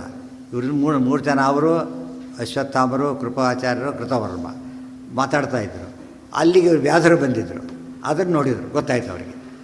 ಆ ಸರೋವರದಲ್ಲಿದ್ದಾರೆ ದುರ್ಯೋಧನ ರಿಪೋರ್ಟ್ ಕೊಟ್ಟು. ಅವ್ರು ಮಾತಾಡೋಕ್ಕೆ ಬಂದಿದ್ದೇ ಬೋಲಾಯಿತು ಅವರಿಗೆ. ಆದರೆ ಅದೆಲ್ಲ ಹೊರಗೆ ಅಷ್ಟೇ. ಕೃಷ್ಣಗೆ ಗೊತ್ತಾಗ್ದಿದ್ದು ಯಾವುದು, ಭೀಮನಿಗೆ ಗೊತ್ತಾಗ್ದಿದ್ದು ಯಾವುದೂ ಇಲ್ಲ. ಲೋಕದೃಷ್ಟಿಯಲ್ಲಿ ಎಲ್ಲ ನ್ಯಾಯ ಹೇಗೆ ತೋರಿಸ್ತಾರೆ ಅಂದರೆ, ಈ ರೀತಿಯಾಗಿ ಯಾವುದೋ ಒಂದು ವಿಷಯ ಹೇಗೋ ಗೊತ್ತಾಗಿಬಿಡುತ್ತೆ. ಭಾರಿ ಬುದ್ಧಿವಂತಿಕೆ ಮಾಡಿರ್ತಾರೆ. ಅದು ಬೇರೆ ಯಾರೇ ತಿಳಿಬಾರ್ದು ಅಂತಿರುತ್ತೋ ಅವರಿಗೆ ತಿಳಿದುಬಿಟ್ಟಿರುತ್ತೆ ಹೋಗಿ. ಆದ್ದರಿಂದ ಮನುಷ್ಯ ಬುದ್ಧಿಗೆ ಲಿಮಿಟೇಷನ್ ಇರೋದ್ರಿಂದ ಹುಷಾರಾಗಿರಿ ಅಂತ ತೋರಿಸ್ಬೇಕಾಗಿದೆ ಅಷ್ಟೇ. ಅವರಿಂದ ಗೊತ್ತಾಯಿತು, ಕೃಷ್ಣನಿಗೆ ಗೊತ್ತಾಗ್ತಿದ್ದಿಲ್ಲ, ಭೀಮನಿಗೆ ಗೊತ್ತಾಗ್ತಿದ್ದಿಲ್ಲ ಅಂತ ಹೇಳ್ಕೊಳ್ಳೋಕೆ ಹೋಗಬಾರ್ದು. ಮಂತ್ರಯಂತಮ ಸ್ಪದೃಶು ತಾನ್ ದೃಷ್ಟ್ವಾ ತೇ ಪ್ರದುದ್ರಭು. ಯಾವಾಗ ವ್ಯಾಧರನ್ನು ನೋಡಿದರೋ ಅದೆಲ್ಲ ಗೊತ್ತಾಗಿತ್ತು ಅವರಿಗೆ.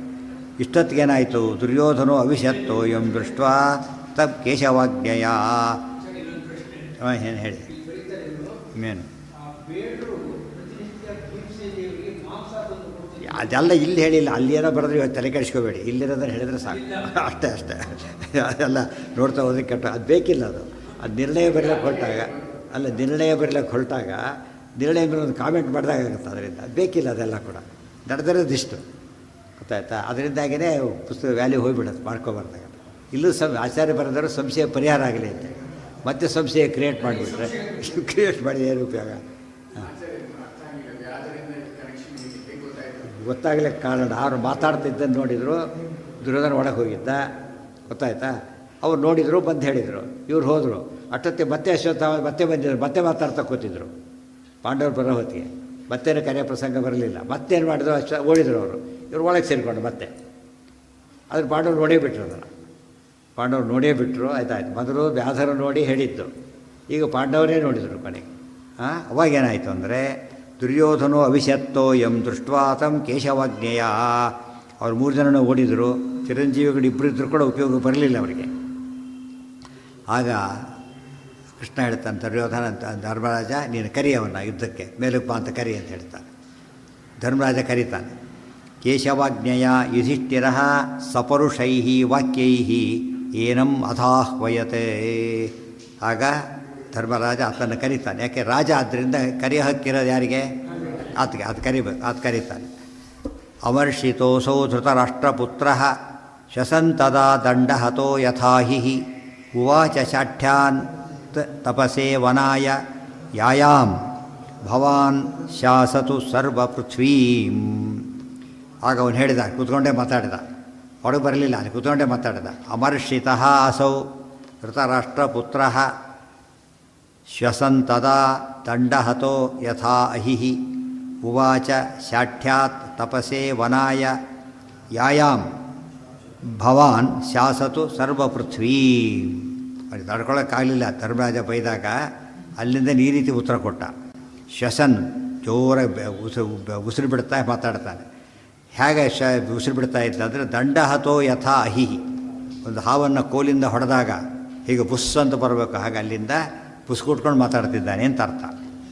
ಉವಾಚ ಶಾಠ್ಯಾತ್. ಶಾಠ್ಯ ಅಂದ್ರೇನು?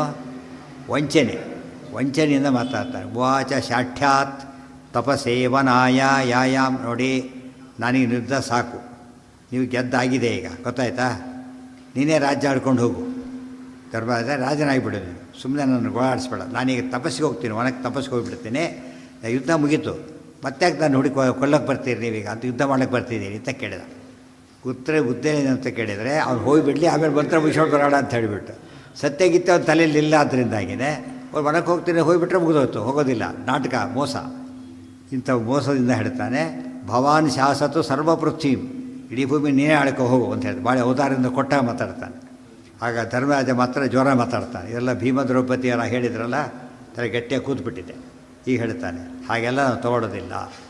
ಜರ್ಗಾಹ ಧರ್ಮಜೋ ರಾಜ ಯಸ್ತ್ವಂ ಕೃಷ್ಣೇ ಸಮಾಗತೆ ಸೂಚ್ಯಗ್ರವೇಧಿತಾಂ ಭೂ ಪೃಥ್ವೀಂ ದಾತುಂ ನೈಚ್ಛಃ ಕಥಂ ಪುನಃ ಘಾತಯಿತ್ವಾ ಸರ್ವಪೃಥ್ವೀಂ ಭೀಷ್ಮದ್ರೋಣಮುಖಾನಪಿ ದಾತುಮಿಚ್ಛಸಿ ಸರ್ವಾಂಚ ಪೃಥ್ವೀಂ ನಾದ್ಯ ವಯಂ ಪುನಃ ಅಹತ್ವಾ ಪ್ರತಿಗೃಹ್ಣೀಮ ಯೇ ಹಿ ಬುದ್ಧೇ ಸ್ಥಿರೋ ಭವ ನ ಕುರುಣಾಂ ಕುಲೇ ಜಾತಃ ತ್ವಂ ಹಿ ಭೀತೋ ಹಿ ಅಪೋ ಅಭಿಶಃ ಇತ್ಯಾದಿ ರೂಕ್ಷವಚನಂ ಶ್ರುತ್ವಾ ದುರ್ಯೋಧನೋ ರುಷಾ ಜಲಸ್ತಂಭಾತ್ ಸಮುತ್ತಸ್ಥೌ ಶ್ವಸನ್ ಆಶೀವಿಷೋ ಯಥಾ ತಮಾಹ ಧರ್ಮಜಃ ಯಹ ತ್ವಂ ಕೃಷ್ಣೇ ಸಮಾಗತೆ ಸೂಚ್ಯಗ್ರವೇಧಿತಾಂ ಪೃಥಿವೀಂ ದಾತುಂ ನ ಐಚ್ಛಃ ಕಥಂ ಪುನಃ.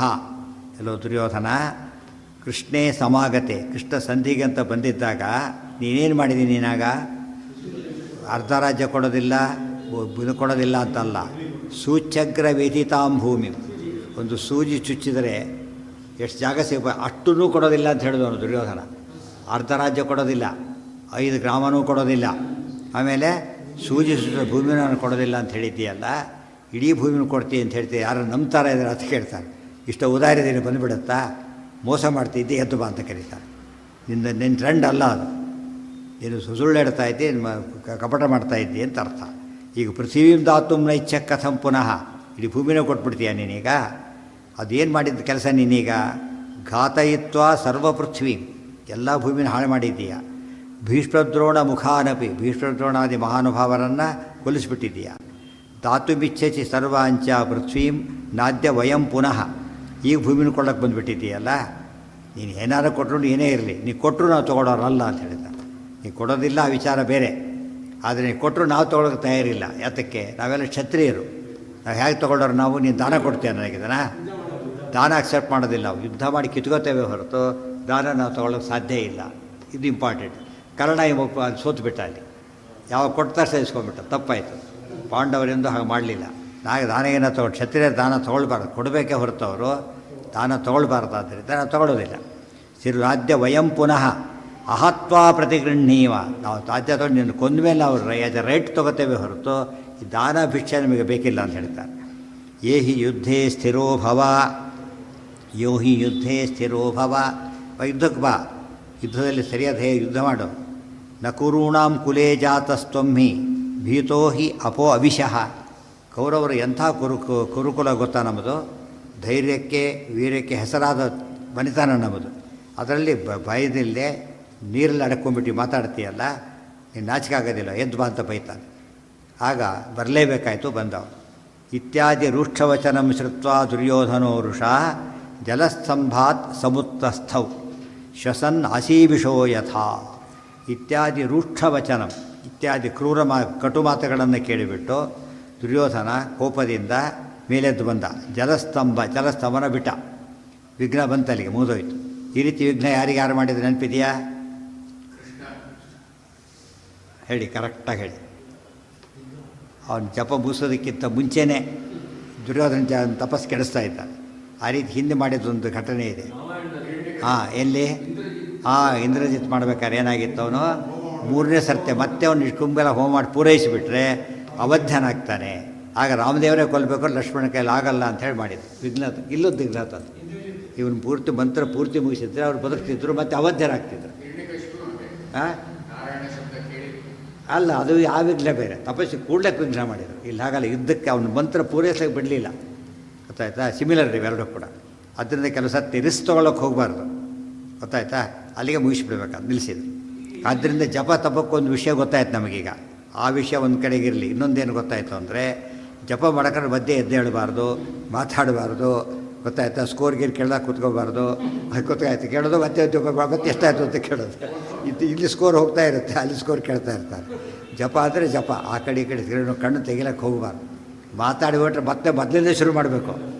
ಈ 99 ಗಾಯತ್ರಿ ಮುಗಿಸಿದ್ದೆ ಅಂತ ತಿಳ್ಕೊಂಡು 100 ಮಾಡೋನು, ಮಾತಾಡ್ಬಿಟ್ರೆ ಮತ್ತೆ 1ರಿಂದ ಶುರು ಮಾಡಬೇಕು. 3000 ಮಾಡೋನು 999 ಮಾಡಿದ್ರು ಕೂಡ ಎಲ್ಲ ವೇಸ್ಟ್. ಗಟ್ಟಿ ಹಿಡಿಬೇಕದು. ತುಂಬ ಜನ ಜಪ ಅಂದರೆ ಹರಟಿ ಅಂತ ತಿಳ್ಕೊಂಬಿಟ್ಟಿರ್ತಾರೆ. ಮಂತ್ರ ಹೇಳೋದು, ವಿಷ್ಣು ಮತ್ತೊಂದು ಕತೆ ಅವ್ರು ತೆಗಿತಿರೋದು. ಮಾತಾಡಬಾರ್ದು ಹಾಗೆಲ್ಲ. ಅದು ಏಕಾಗ್ರತೆ ಇರಬೇಕು ಅದರಲ್ಲಿ. ಅದು ಸ್ತೋತ್ರ ಕೂಡ ಪುರಶ್ಚರಣೆ ಆ ರೀತಿ ಮಾಡಿದಾಗ ಮತ್ತೆ ಮಾತಾಡಬಾರ್ದು. ಸಾಮಾನ್ಯವಾಗಿ ಮಾತಾಡಲೇಬಾರ್ದು. ಅನಿವಾರ್ಯ ಬಂದಾಗ ಇಷ್ಟು ರಿಸ್ಕ್ ಇಲ್ಲ, ಅಷ್ಟೇ ಹೊರತು ರಿಸ್ಕ್ ಇದು ರಿಸ್ಕೇ. ಯಾವುದೇ ಶಾಸ್ತ್ರ ಪಾಠ ಏನು ನಡೀತಿರ್ಬೇಕಾದ್ರೆ ಅವರು ಮಾತಾಡಬಾರ್ದು, ಉಳಿದವ್ರು ಮಾತಾಡಿಸ್ಬಾರ್ದು. ವಿಘ್ನ ಮಾಡಿದ ಪಾಪ ಇವರಿಗೆ ಬರುತ್ತೆ. ಅಯೋಗ್ಯರು ಮಾಡ್ತಿದ್ರೆ ಇವ್ರಿಗೆ ಪುಣ್ಯ ಬರುತ್ತೆ ಬಿಡಿಸಿದರೆ. ಯೋಗ್ಯರ ಬಗ್ಗೆ ಮಾತಾಡಿಸ್ಬಿಟ್ರೆ ಅವ್ರು ಬಿಡಿಸಿದರೆ ಇವ್ರಿಗೆ ಪಾಪ ಬರುತ್ತೆ. ಅದು ಜಪ ಮಾಡೋರು ನೋಡಿಬಿಟ್ಟು ಮತ್ತೆ ಹೋಗಿ ಮತ್ತೆ ಕೂಗ್ತಾರೆ, ಜೋರಾಗಿ ಕೂಗ್ತಾರೆ, ಬಿಟ್ಟು ಅಲ್ಲಾಡಿಸ್ತಾರೆ, ಮಾಡಿ ಎಬ್ಬಿಸ್ಲಕ್ಕೆ ಹೋಗ್ತಾರೆ. ಮಾಡಬಾರ್ದು ಹಾಗೆಲ್ಲ. ಜಪ ನೋಡಿಬಿಟ್ಟು ಸುಮ್ಮನೆ ಆಗ್ಬಿಡೋರು. ಜಪ ಮಾಡ್ತಾ ಇರುತ್ತೆ, ಮತ್ತೆ ಮಾತಾಡಿಸ್ಬಾರ್ದು. ಅರ್ಥ ಆಯ್ತಾ? ಅವರು ಕೂಡ ಕಣ್ಣು ತೆಗೆದು ನೋಡಬಾರ್ದು. ನೋಡಿಬಿಟ್ರೆ ಏನಾಗುತ್ತೆ? ಮಾತಾಡ್ಸಲೇಬೇಕಾಗತ್ತೆ. ಆ ಸ್ಥಿತಿ ನೋಡಿದ್ದಾರೆ, ಯಾಕೆ ಸುಮ್ಮನೆ ಕೂತಿರ್ತಾರೆ? ಅಸಂಪ್ರಜ್ಞಾತ ಸಮಾಧಿ ಸ್ಥಿತಿ ಅಂತೂ ಅಲ್ಲ ಇವರು. ಅಲ್ಲಿ ಮಾತಾಡಬೇಕಾಗತ್ತೆ. ಅದಕ್ಕೋಸ್ಕರ ಅವ್ರು ನೋಡಬಾರ್ದು, ಇವ್ರು ಮಾತಾಡ್ಸೋಕ್ಕೆ ಹೋಗಬಾರ್ದು.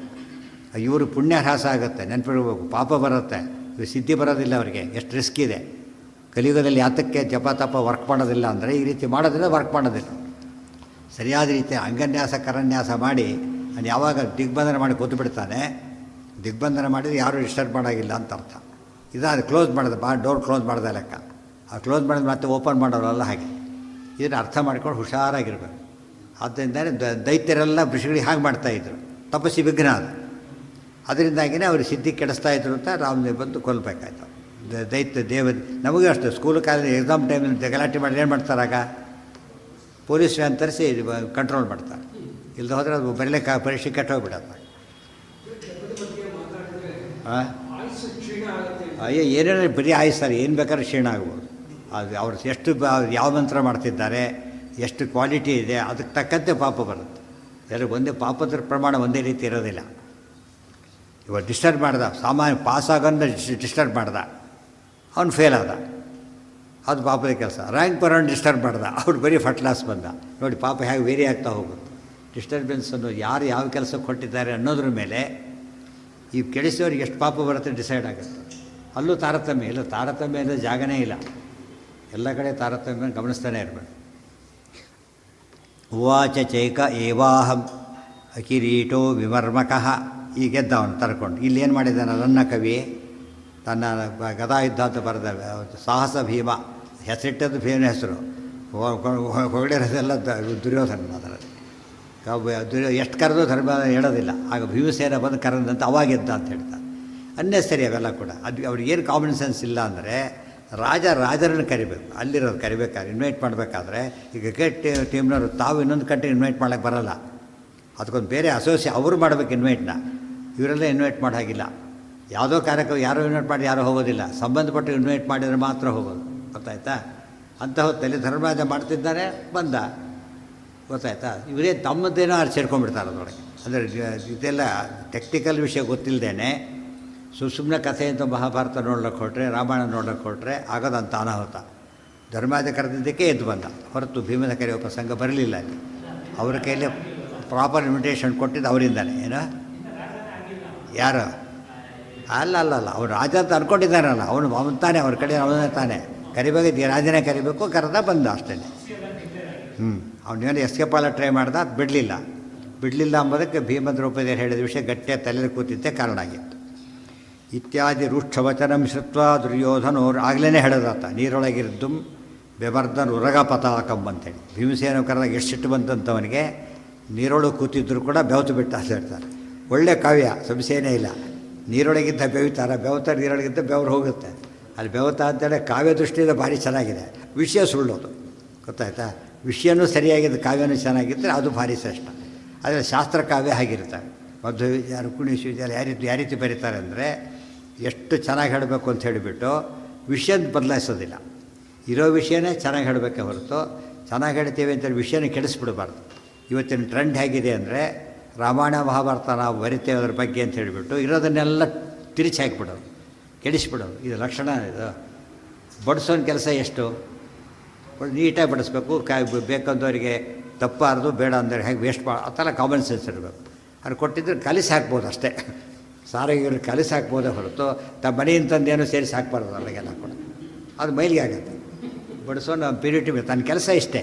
ಕವಿಗಳಿಗೆ ಕೆಲಸನ ಇಲ್ಲ ಸ್ವಂತ ಬರೀರಿ, ಅದು ಬೇರೆ. ನಿಮ್ಮ ಮನೇಲಿ ಏನಾರು ಮಾಡಿಕೊಳ್ಳಿ. ಇಲ್ಲಿ ಬಂದ ಕಾಲಕ್ಕೆ ರೂಲ್ಸ್ ಫಾಲೋ ಮಾಡಬೇಕು. ಗೊತ್ತಾಯ್ತಾ? ತಂದೆ ರೀತಿಯಲ್ಲಿ ಮಾಡೋಕ್ಕೆ ಬರೋದಿಲ್ಲ. ಇಲ್ಲಿ ಹಾಗೆ ಮಾಡ್ತಾರೆ. ಕಾವ್ಯ ಯಾವಾಗ ಶಾಸ್ತ್ರ ಪ್ರಪಂಚ ಕೈ ಹಾಕ್ತಾರೋ ಅದು ಬದಲಾಯಿಸ್ಬಾರ್ದು. ಈ ಹಗ್ಗ ಹೇಗಾದ್ರೂ ಕಟ್ಕೋ. ಕರೆಂಟ್ ಕೆಲಸ ಹಾಗೆ ಮಾಡಿದ್ರೆ ಬಜೀತ್ ಆಗುತ್ತಾಗ. ಹಗ್ಗ ಆದರೆ ಏನಾಗುತ್ತೆ, ಮತ್ತೆ ಬಿಟ್ಟು ನಾವೇ ಕಟ್ಕೋಬೋದು. ಕರೆಂಟಾರು ಶಾರ್ಟ್ ಸರ್ಕ್ಯೂಟ್ ಆಗೋಗ್ಬಿಡುತ್ತೆ. ಕರೆಂಟಿನ ಸಹವಾಸ ಇದ್ದಾಗ ಇವ್ರಿಗೆ ಅದು ಅರ್ಥ ಆಗೋದಿಲ್ಲ. ಕತೆ ಬಿಡ್ರಿ ಏನಾರು ಮಾಡ್ತೀವಿ ಅಂತಾರೆ. ಹೇಳಿದ್ರೆ ವಾರಸ್ದಾರೇ ಇಲ್ಲಲ್ಲ ಅದಕ್ಕೆ. ವಾರಸ್ದಾರ ನಿಜವಾಗ್ಲೂ ಯಾರು ಆಗತಕ್ಕಲ್ಲ. ಈಗ ಮಿಥ್ಯಾಜ್ಞಾನ ಎದುರಿಸ್ಬೇಕಾದ್ರೆ ಜ್ಞಾನ ಇರೋದೇ ವಾರಸ್ದಾರರು.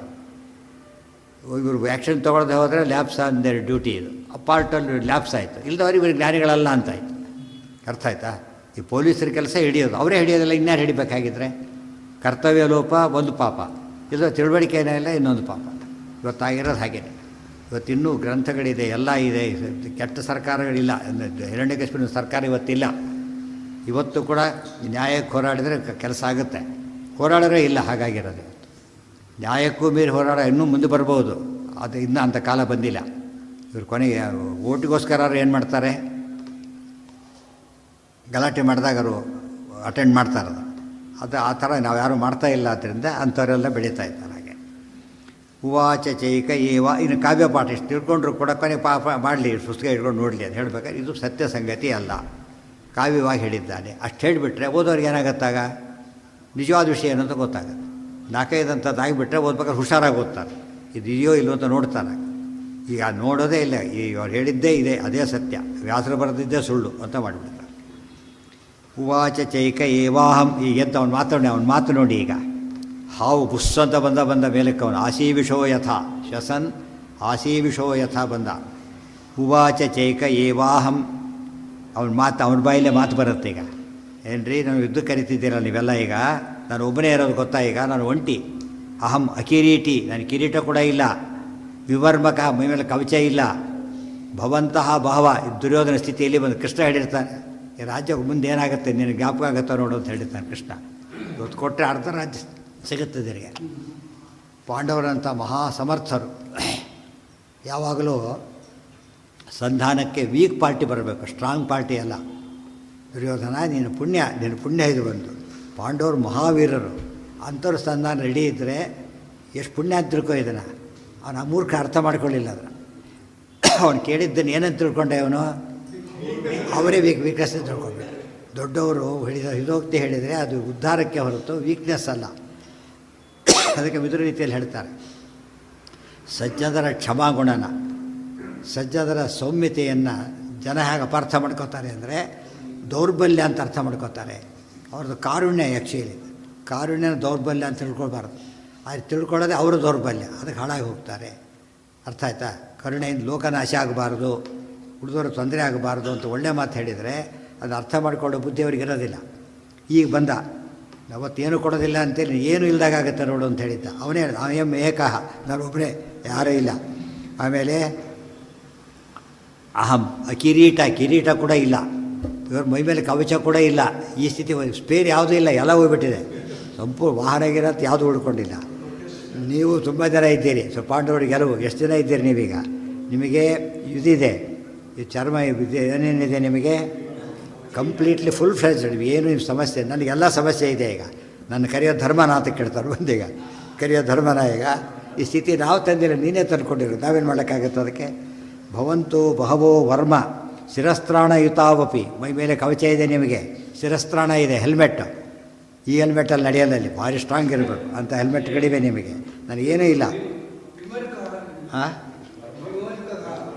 ಎಲ್ಲಿದೆ? ವರ್ಮ ಅಂದರೆ ಏನು? ಕವಚ. ವಿವರ್ಮ ಅಂದರೆ ಏನು? ಕವಚ ಇಲ್ಲದವನು ಅಂತ ಅರ್ಥ. ಮೈ ಮೇಲೆ ಕವಚ ಇಲ್ಲ ನನಗೆ. ಅರ್ಥ ಆಯ್ತಾ? ನನಗೆ ಏನೇನು ವಾಹನಗಳಿಲ್ಲ, ಕಿರೀಟ ಇಲ್ಲ, ಏನೂ ಇಲ್ಲ. ನಾನು ಇರೋದೇ ಒಬ್ಬ. ನನ್ನ ಮೇಲೆ ಯುದ್ಧ ಮಾಡ್ತೀರ ನೀವೀಗ? ಧರ್ಮನ ಅಂತ ಇದು ಧರ್ಮನ ಇದು? ಮತ್ತು ಅಭಿಮನ್ಯುಗೆ ಏನಿತ್ತು ಅಂತ ಹೊಡೆದಿರಿ ಈಗಾಗಲೇ. ಅದು ಯಾವಾಗಲೂ ಬೀಳುತ್ತೆ. ಒಂದು ತಪ್ಪನ್ನು ಅದೊಂದು ಬಿಟ್ಬಿಡಿ ಅಂತ ಹೇಳೋಕ್ಕೆ ಬರೋಲ್ಲ. ತಪ್ಪು ಮಾಡಿದಾಗ ತಪ್ಪಂತ ಒಪ್ಕೋಬೇಕೇ ಹೊರತು ಅದು ಬಿಟ್ಟು ಮಾತಾಡೋಣ ಅಂತ ಹೇಳಿದ್ರೆ ತಪ್ಪದು. ಮಾಡಿದ್ದಾರೆ ಅಂತ ಅನ್ಯಾಯ ಮಾಡಿದ ಮೇಲೆ ಇವತ್ತೇ ಮಾತಾಡಿ ಏನು ಅರ್ಥ ಅದರೊಳಗೆ? ಅವತ್ತೇನಾಗಿದ್ದೇನೆ ಬುದ್ಧಿ ಅಂತ ಕೃಷ್ಣ ಕರ್ಣನ ಕೇಳಿದ್ದು ಅದನ್ನೇನೆ. ಉತ್ತರ ಇಲ್ಲ ಅವರಲ್ಲಿ. ಭವಂತೋ ಬಹವಃ. ಮತ್ತು ವರ್ಮಶಿರಸ್ತ್ರಾಣಯುತಾಪಿ ಯದ್ದೇವಮಪಿ ಮೇ ಯುದ್ಧಂ ಭವದ್ಭಿ ಮನ್ಯಸೆ ಸಮಂ ಸರ್ವೈರೇಕೇನ ವಾ ಯುದ್ಧಂ ಕರಿಷ್ಯೆ ನಚ ಭೀರ್ಮಮ. ನನಗಂತೂ ಭಯ ಇಲ್ಲ ಬಿಡಿ. ಈಗಲೂ ಯುದ್ಧ ಮಾಡ್ತೀರ, ಮಾಡಿ ಏನಂತೆ? ಭಯ ಒಳಗೆ ಸಂಕಟ ಆಗ್ತಿದೆ ಅವನಿಗೆ. ಜೋರು ಮಾಡ್ತಾ ಇಲ್ಲದಲ್ಲ. ಅದಕ್ಕೆ ಶಾಠ್ಯ ಅಂತ ಕರೀತಾರೆ. ಮನಸ್ಸಿನಲ್ಲಿರೋದೇ ಒಂದು, ಹೇಳೋದೇ ಒಂದು. ಆಯ್ತು ಯುದ್ಧಕ್ಕೆ ಬರ್ತೀರಾ ಬನ್ನಿ, ಒಬ್ಬರೇ ಮಾಡ್ತೀನಿ, ಕೊಲ್ತೀರಾ ಕೊಲ್ಲಿ, ಆ ಟೈಪು. ನಾನು ರೆಡಿ ಇದ್ದೀನಿ ಅದಕ್ಕೆ. ಅಂದರೆ ಜನ ನಿಮ್ಮನ್ನು ಬೈತಾರೆ ನಾಳೆ ಅಂತ ಆ ಥರ ಅವನಿಗೆ. ನನ್ನಂಥವ್ನು ಈ ರೀತಿ ಹೊಡೆದಾಕಿದರೆ ನೀವು ಜನ ಏನಂತಾರೆ, ಗೆಲುವಂತ ಕರೀತಾರ ನಿಮ್ಮದು ಅಂತ ಒಳಗಿನ ಮಾತುಗಳವೆಲ್ಲ. ಈಗಪ್ಪ ಧರ್ಮರಾಜ ಏನು ಮಾತಾಡ್ತಾನೆ ಭಾರಿ ಇಂಟ್ರೆಸ್ಟಿಂಗ್, ಗೊತ್ತಾಯ್ತಾ? ಎಲ್ಲ ಕೊಡ್ತೀನಿ ತಗೋ ಅಂತ ಹೇಳ್ತಾನೆ. ಇತ್ಯುಕ್ತಾ ಧರ್ಮಾತ್ಮ ವರ್ಮಾದ್ಯಂಚ ದದಾಮಿತೆ, ಎಲ್ಲ ಕೊಡ್ತೀವಿ, ಏನು ಬೇಕಪ್ಪ ಅಂದರೆ ಎಲ್ಲ ಕೊಡ್ತೀವಿ, ಆಯಿತಾ ತಗೋ, ಏನಪ್ಪ ಇರಲಿಲ್ಲ ಹೀಗೆ ಹೊಡಿತೀವಿ ಅಂತ ಹೇಳೋದಿಲ್ಲ. ಮಾಡ್ಬೋದಾಗಿತ್ತು ಬೇಕಾದ್ರೆ ಅವರು ಕಷ್ಟಪಟ್ಟಿದ್ದರೆ ಅವೆನ್ಯೂ ಮಾಡ್ಬೋದಾಗಿತ್ತು, ಮಾಡಲಿಲ್ಲ. ಎಲ್ಲ ಕೊಡ್ತೇವೆ. ಋಣೀಶ್ವ, ಒಂದು ಕೇಳಿದ್ದೆಲ್ಲ ಕೊಡ್ತೇವೆ, ಯುದ್ಧ ಮಾಡೋದು. ಋಣೀಶ್ವ ಪ್ರತಿವೀರಂಚ ಪಂಚಾನಾಂ ಯಂ ತ್ವಮಿಚ್ಛಸಿ. ಎಲ್ಲರ ಜೀವಿತ ಮಾಡಬೇಡ ನೀನೀಗ. ಸೈನ್ಯ ಸಮೇತ ಯುದ್ಧಕ್ಕೆ ಬರೋದಿಲ್ಲ, ನಾವು 5 ಜನನೂ ಬರೋದಿಲ್ಲ, ನೀನು ಒಬ್ಬನ್ನ ಆರಿಸ್ಕೋ. ನೀನು ಗೆದ್ದರೆ ಎಲ್ಲ ನಿನಗೆ, ಗೊತ್ತಾಯ್ತಾ? ನಾವು ಗೆದ್ದರೆ ನಮಗೆ. ಧರ್ಮರಾಜ ಜೋರ ಮಾತಾಡ್ಬಿಟ್ಟೆ ಮಾತನ್ನು. ಎಲ್ಲ ಸರಿ ಇತ್ತಿದ್ದು ಎಡವಟ್ಟಾಯ್ತು. ಏನು ಎಡವಟ್ಟಾಯ್ತು ಅದು? ಯಾರು ಬೇಕಾದ್ರೆ ಆರಿಸ್ಕೊ ಅಂತ ಹೇಳಿದ, ಕತೆ ಮುಗೀತಲ್ಲಿ. ಇದು ಭಾರಿ ಇಂಟ್ರೆಸ್ಟಿಂಗ್ ಇದು. ಆವಾಗೇನು ಋಣೀಶ್ವರ ಆರಿಸ್ಕೋ ಅಂತ ಅರ್ಥ. ಆರಿಸ್ಕೋ, ಚೂಸ್ ಎನಿಬಡಿ ಔಟ್ ಆಫ್ 5.